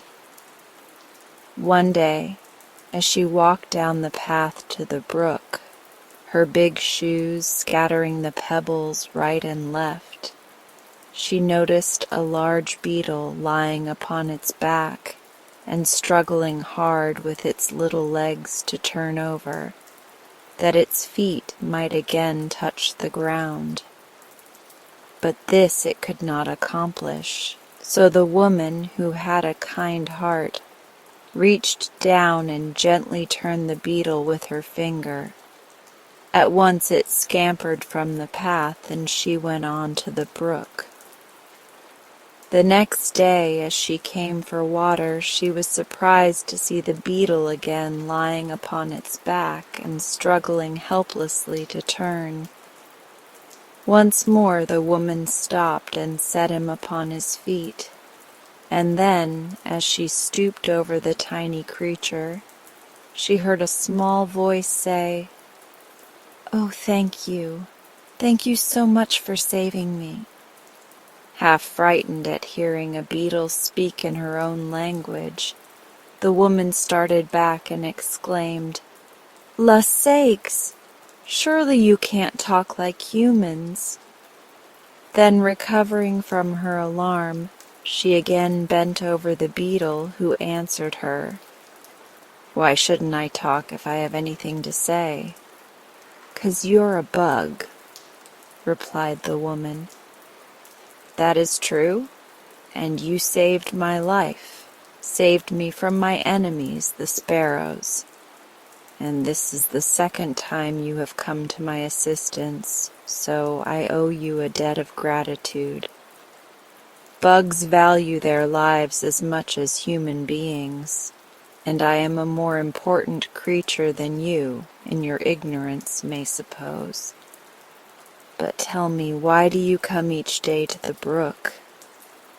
"For water," she answered, staring stupidly down at the talking beetle. "Isn't it hard work?" the creature inquired. "Yes, but there's no water on the hill," said she. "Then dig a well and put a pump in it," replied the beetle. She shook her head. "My man tried it once, but there was no water," she said sadly. "Try it again," commanded the beetle, "and in return for your kindness to me I will make this promise. If you do not get water from the well, you will get that which is more precious to you. I must go now. Do not forget. Dig a well." And then, without pausing to say goodbye, it ran swiftly away and was lost among the stones. The woman returned to the house much perplexed by what the beetle had said, and when her husband came in from his work, she told him the whole story. The poor man thought deeply for a time, and then declared, "Wife, there may be truth in what the bug told you. There must be magic in the world yet, if a beetle can speak. And if there is such a thing as magic, we may get water from the well. The pump I bought to use in the well, which proved to be dry, is now lying in the barn, and the only expense in following the talking bug's advice will be the labor of digging the hole. Labor I am used to, so I will dig the well." Next day he set about it and dug so far down in the ground that he could hardly reach the top to climb out again, but not a drop of water was found. "Perhaps you did not dig deep enough," his wife said when he told her of his failure. So the following day he made a long ladder, which he put into the hole, and then he dug and dug and dug until the top of the ladder barely reached the top of the hole, but still there was no water. When the woman next went to the brook with her pail, she saw the beetle sitting upon a stone beside her path. So she stopped and said, "My husband has dug the well, but there is no water." "Did he put the pump in the well?" asked the beetle. "No," she answered. "Then do as I commanded. Put in the pump, and if you do not get water, I promise you something still more precious." Saying which, the beetle swiftly slid from the stone and disappeared. The woman went back to the house and told her husband what the bug had said. "Well," replied the simple fellow, "there can be no harm in trying." So he got the pump from the barn and placed it in the well, and then he took hold of the handle and began to pump, while his wife stood by to watch what would happen. No water came, but after a few moments a gold piece dropped from the spout of the pump, and then another and another, until several handfuls of gold lay in a little heap upon the ground. The man stopped pumping then, and ran to help his wife gather the gold pieces into her apron. but their hands trembled so greatly through excitement and joy that they could scarcely pick up the sparkling coins. At last she gathered them close to her bosom, and together they ran to the house, where they emptied the precious gold upon the table and counted the pieces. All were stamped with the design of the United States Mint and were worth $5 each. Some were worn and somewhat discolored from use, while others seemed bright and new, as if they had not been much handled. When the value of the pieces was added together, they were found to be worth $300. Suddenly the woman spoke.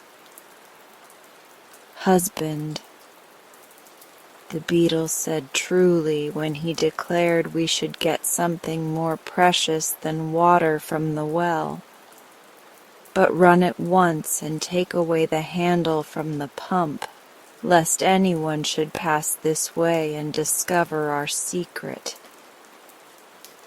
So the man ran to the pump and removed the handle, which he carried to the house and hid underneath the bed. They hardly slept a wink that night, lying awake to think of their good fortune and what they should do with their store of yellow gold. In all their former lives they had never possessed more than a few dollars at a time, and now the cracked teapot was nearly full of gold coins. The following day was Sunday, and they arose early and ran to see if their treasure was safe. There it lay, heaped snugly within the teapot, and they were so willing to feast their eyes upon it that it was long before the man could leave it to build the fire or the woman to cook the breakfast. While they ate their simple meal, the woman said, "We will go to church today and return thanks for the riches that have come to us so suddenly, and I will give the pastor one of the gold pieces." "It is well enough to go to church," replied her husband, "and also to return thanks. But in the night I decided how we will spend all our money, so there will be none left for the pastor." "We can pump more," said the woman. "Perhaps, and perhaps not," he answered cautiously.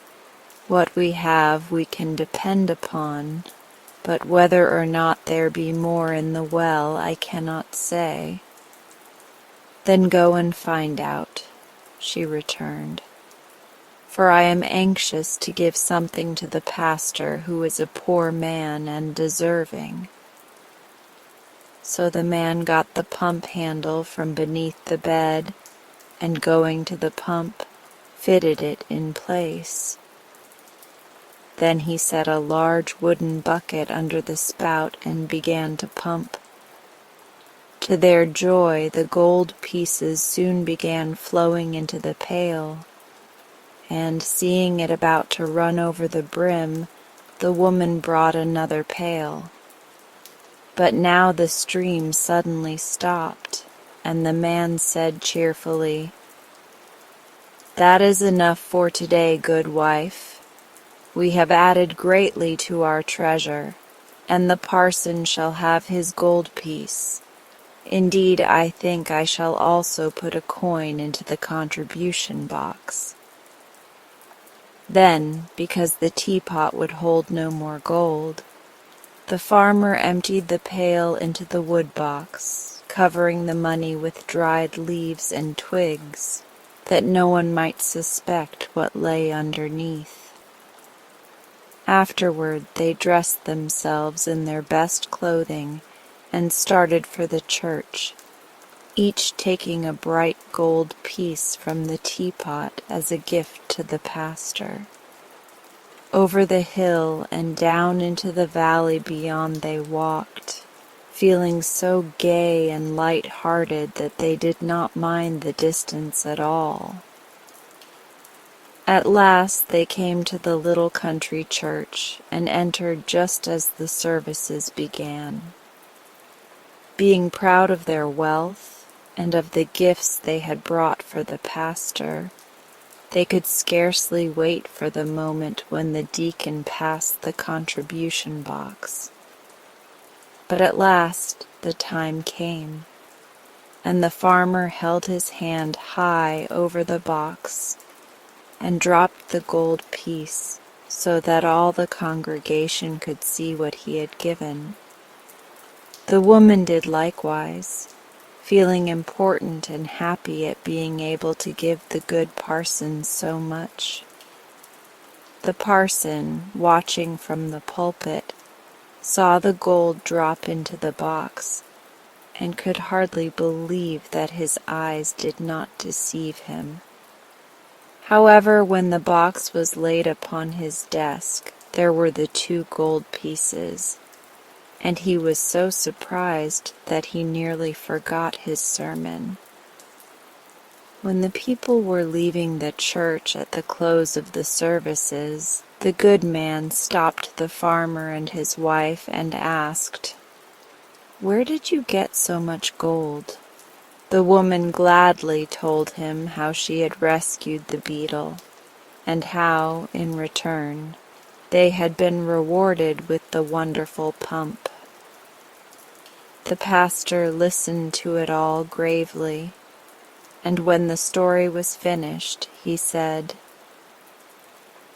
"According to tradition, strange things happened in this world ages ago, and now I find that strange things may also happen today. For by your tale you have found a beetle that can speak and also has power to bestow upon you great wealth." Then he looked carefully at the gold pieces and continued, "Either this money is fairy gold or it is genuine metal, stamped at the mint of the United States government. If it is fairy gold, it will disappear within 24 hours, and will therefore do no one any good. If it is real money, then your beetle must have robbed someone of the gold and placed it in your well. For all money belongs to someone, and if you have not earned it honestly, but have come by it in the mysterious way you mention, it was surely taken from the persons who owned it without their consent. Where else could real money come from?" The farmer and his wife were confused by this statement and looked guiltily at each other, for they were honest people and wished to wrong no one. "Then you think the beetle stole the money?" asked the woman. "By his magic powers he probably took it from its rightful owners. Even bugs which can speak have no consciences and cannot tell the difference between right and wrong.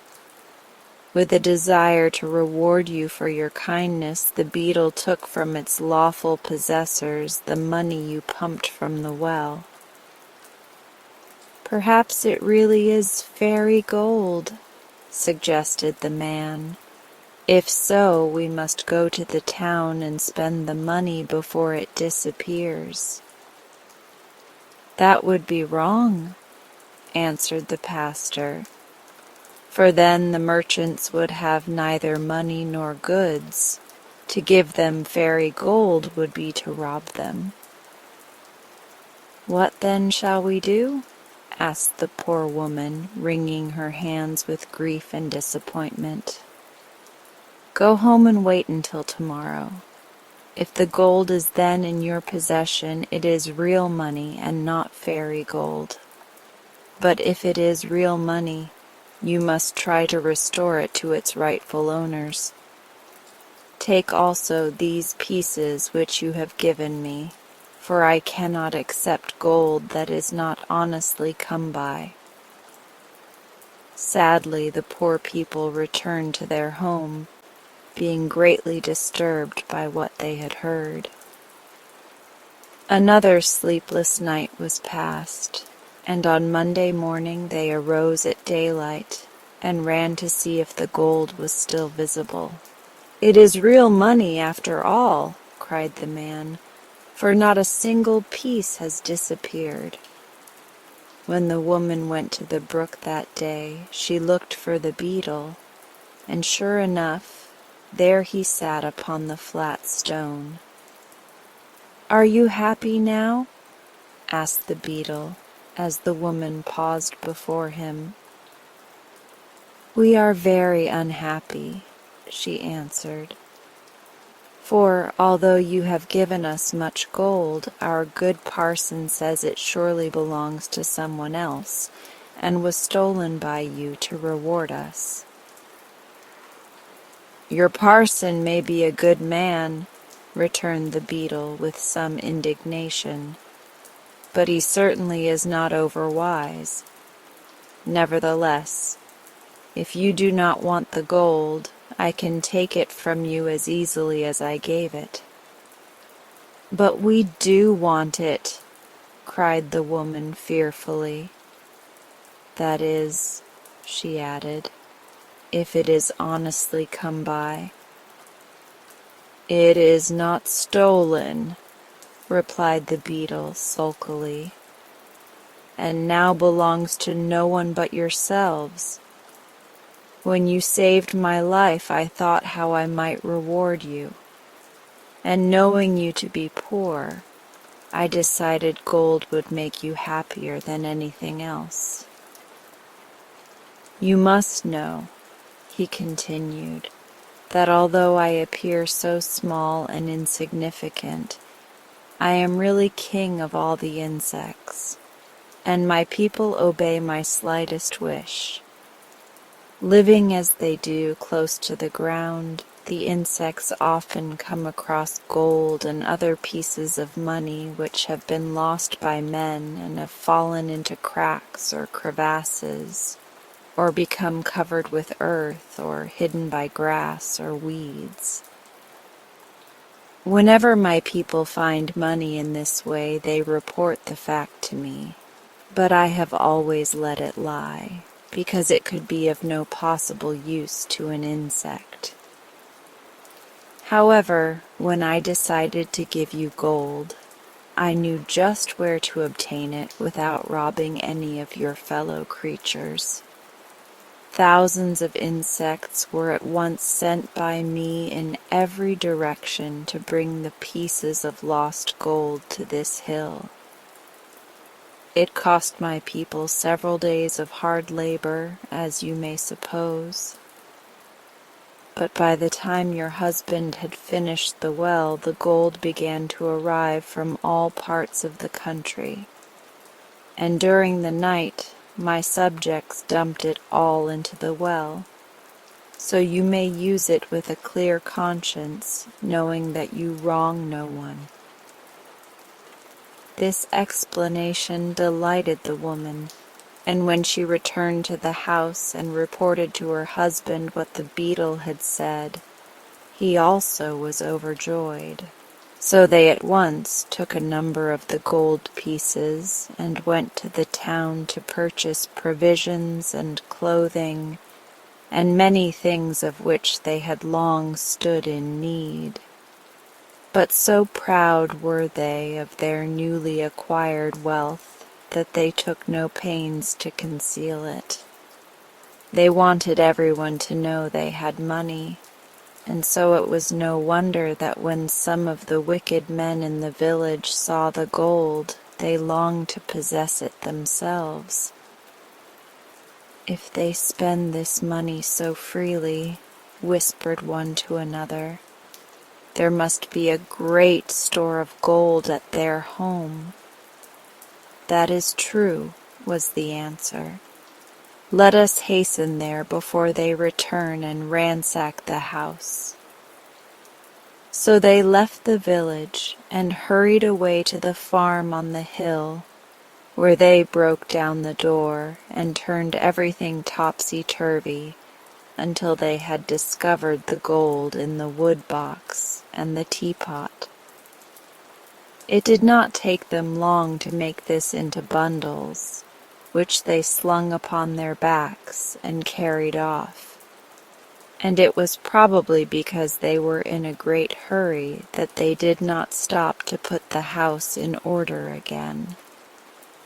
Presently, the good woman and her husband came up the hill from the village with their arms full of bundles, and followed by a crowd of small boys who had been hired to help carry the purchases. Then followed others, youngsters and country louts, attracted by the wealth and prodigality of the pair, who from simple curiosity trailed along behind like the tail of a comet and helped swell the concourse into a triumphal procession. Last of all came Guggins, the shopkeeper, carrying with much tenderness a new silk dress which was to be paid for when they reached the house, all the money they had taken to the village having been lavishly expended. The farmer, who had formerly been a modest man, was now so swelled with pride that he tipped the rim of his hat over his left ear and smoked a big cigar that was fast making him ill.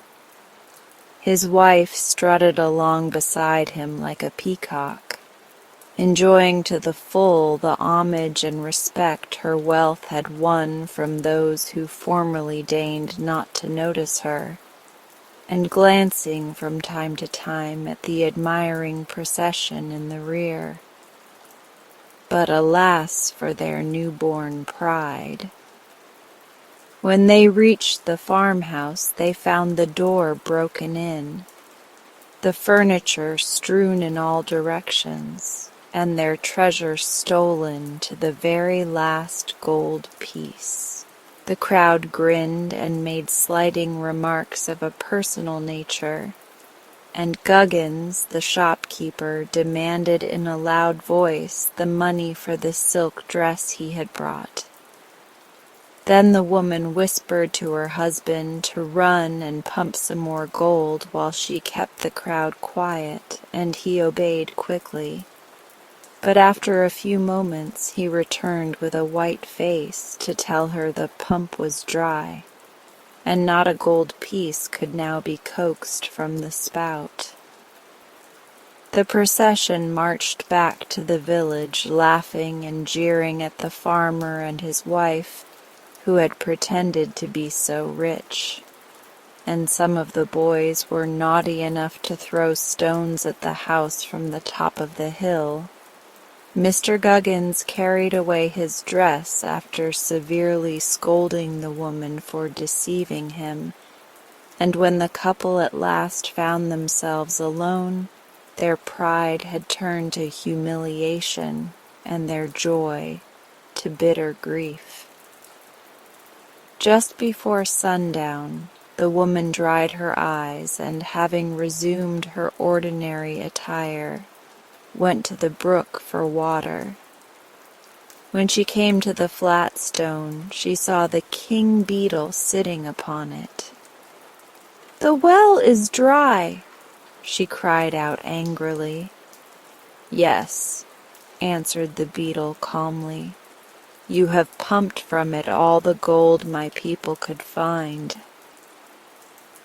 "But we are now ruined," said the woman, sitting down in the path beginning to weep. "For robbers have stolen from us every penny we possessed."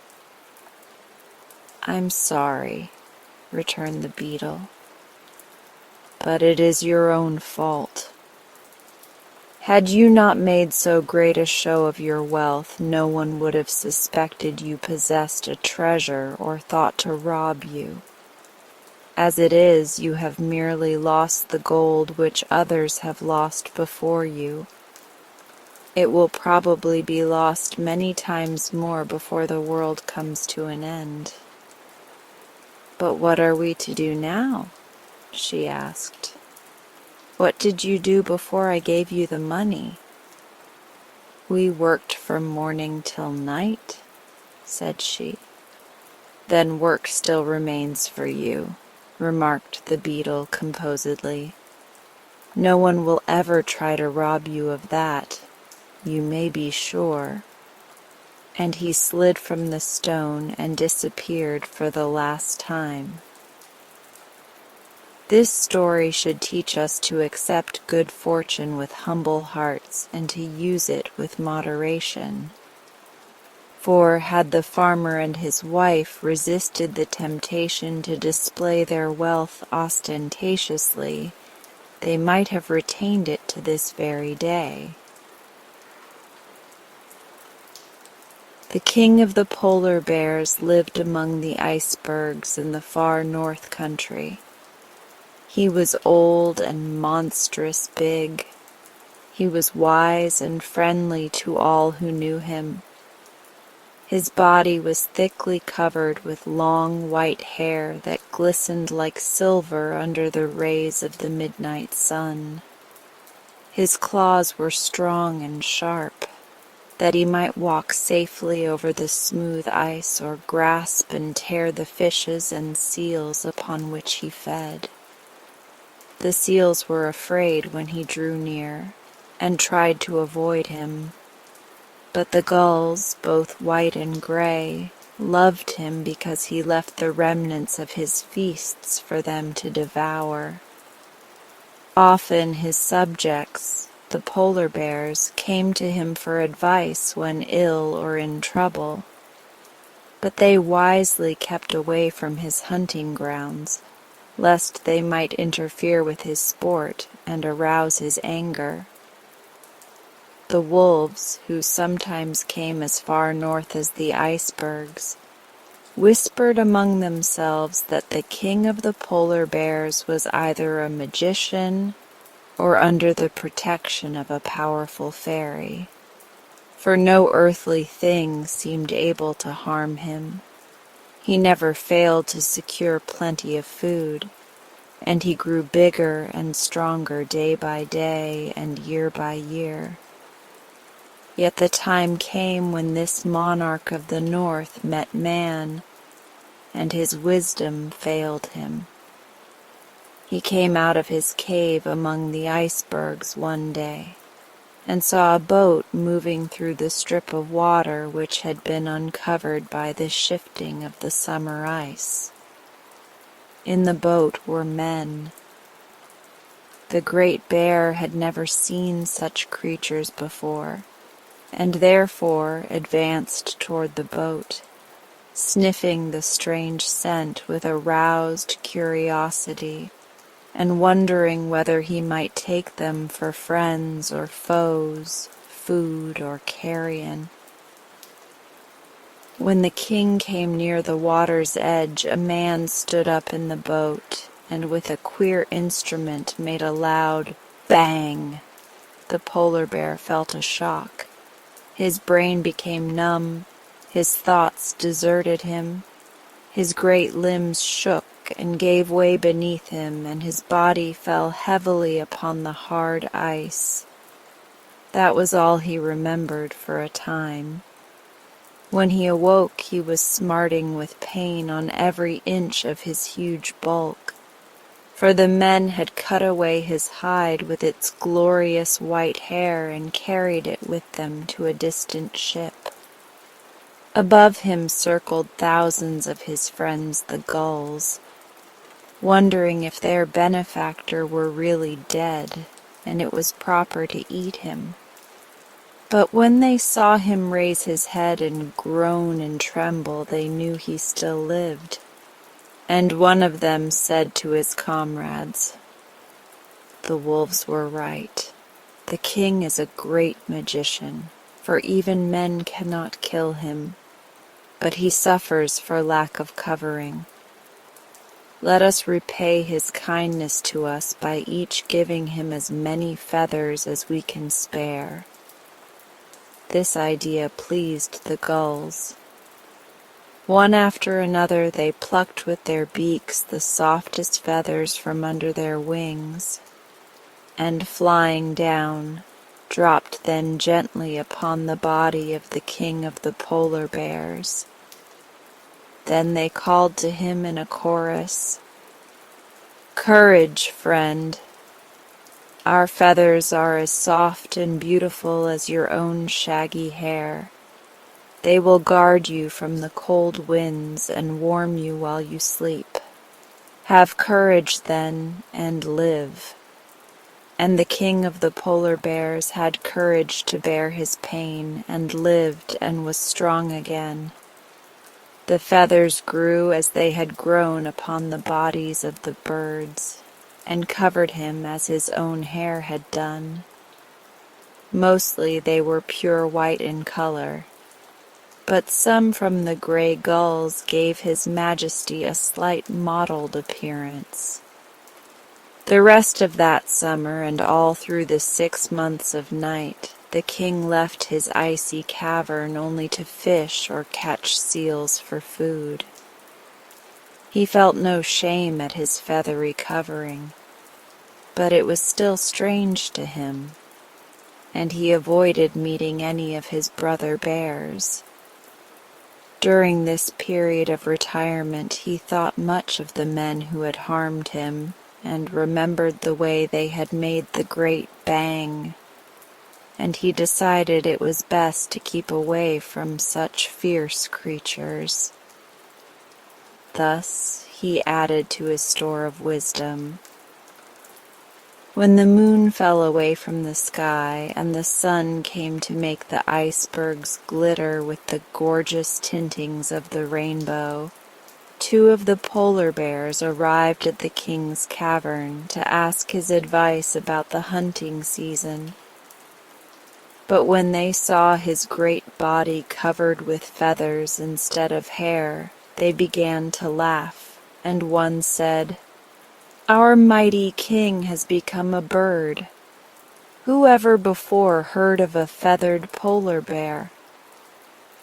Then the king gave way to wrath. He advanced upon them with deep growls and stately tread, and with one blow of his monstrous paw stretched the mocker lifeless at his feet. The other ran away to his fellows and carried the news of the king's strange appearance. The result was a meeting of all the polar bears upon a broad field of ice, where they talked gravely of the remarkable change that had come upon their monarch. "He is in reality no longer a bear," said one, "nor can he justly be called a bird, but he is half bird and half bear, and so unfitted to remain our king." "Then who shall take his place?" asked another. "He who can fight the bird bear and overcome him," answered an aged member of the group. "Only the strongest is fit to rule our race." There was silence for a time, but at length a great bear moved to the front and said, "I will fight him. Woof, the strongest of our race, and I will be king of the polar bears." The others nodded assent and dispatched a messenger to the king to say he must fight the great wolf and master him or resign his sovereignty. "For a bear with feathers," added the messenger, "is no bear at all, and the king we obey must resemble the rest of us." "I wear feathers because it pleases me," growled the king. "Am I not a great magician? But I will fight nevertheless, and if Wolf masters me, he shall be king in my stead."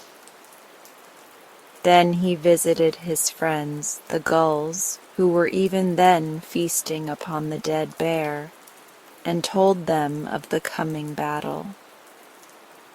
"I shall conquer," he said proudly. "Yet my people are in the right, for only a hairy one like themselves can hope to command their obedience. The queen gull said, I met an eagle yesterday, which had made its escape from a big city of men, and the eagle told me he had seen a monstrous polar bear skin thrown over the back of a carriage that rolled along the street. That skin must have been yours, O king, and if you wish I will send 100 of my gulls to the city to bring it back to you. Let them go, said the king gruffly, and the 100 gulls were soon flying rapidly southward. For 3 days they flew straight as an arrow, until they came to scattered houses, to villages, and to cities. Then their search began. The gulls were brave and cunning and wise. Upon the 4th day they reached the great metropolis, and hovered over the streets until a carriage rolled along with a great white bear robe thrown over the back seat.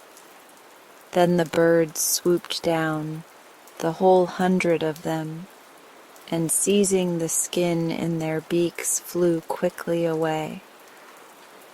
They were late. The king's great battle was upon the 7th day, and they must fly swiftly to reach the polar regions by that time. Meanwhile, the bird bear was preparing for his fight. He sharpened his claws in the small crevasses of the ice. He caught a seal and tested his big yellow teeth by crunching its bones between them. And the queen gull set her band to pluming the king bear's feathers until they lay smoothly upon his body. But every day they cast anxious glances into the southern sky, watching for the 100 gulls to bring back the king's own skin. The 7th day came, and all the polar bears in that region gathered around the king's cavern. Among them was Woof, strong and confident of his success. The bird bear's feathers will fly fast enough when I get my claws upon him, he boasted, and the others laughed and encouraged him. The king was disappointed at not having recovered his skin, but he resolved to fight bravely without it. He advanced from the opening of his cavern with a proud and kingly bearing, and when he faced his enemy, he gave so terrible a growl that Woof's heart stopped beating for a moment, and he began to realize that a fight with the wise and mighty king of his race was no laughing matter. After exchanging 1 or 2 heavy blows with his foe, Woof's courage returned, and he determined to dishearten his adversary by bluster. "Come nearer, bird bear," he cried. "Come nearer that I may pluck your plumage." The defiance filled the king with rage. He ruffled his feathers as a bird does, till he appeared to be twice his actual size, and then he strode forward and struck Woof so powerful a blow that his skull crackled like an eggshell and he fell prone upon the ground. While the assembled bears stood looking with fear and wonder at their fallen champion, the sky became darkened. 100 gulls flew down from above and dripped upon the king's body a skin covered with pure white hair that glittered in the sun like silver. And behold, the bears saw before them the well-known form of their wise and respected master, and with one accord they bowed their shaggy heads in homage to the mighty king of the polar bears. This story teaches us that true dignity and courage depend not upon outward appearance, but come rather from within. Also that brag and bluster are poor weapons to carry into battle. And now as we come to the end of this session, if you're still awake, I would like you to feel the calm you've created within yourself. You've given your mind and body such a beautiful gift, a moment to simply be. Let that sense of peace stay with you as you move through the rest of your night. If you'd like, you can stay here a little longer.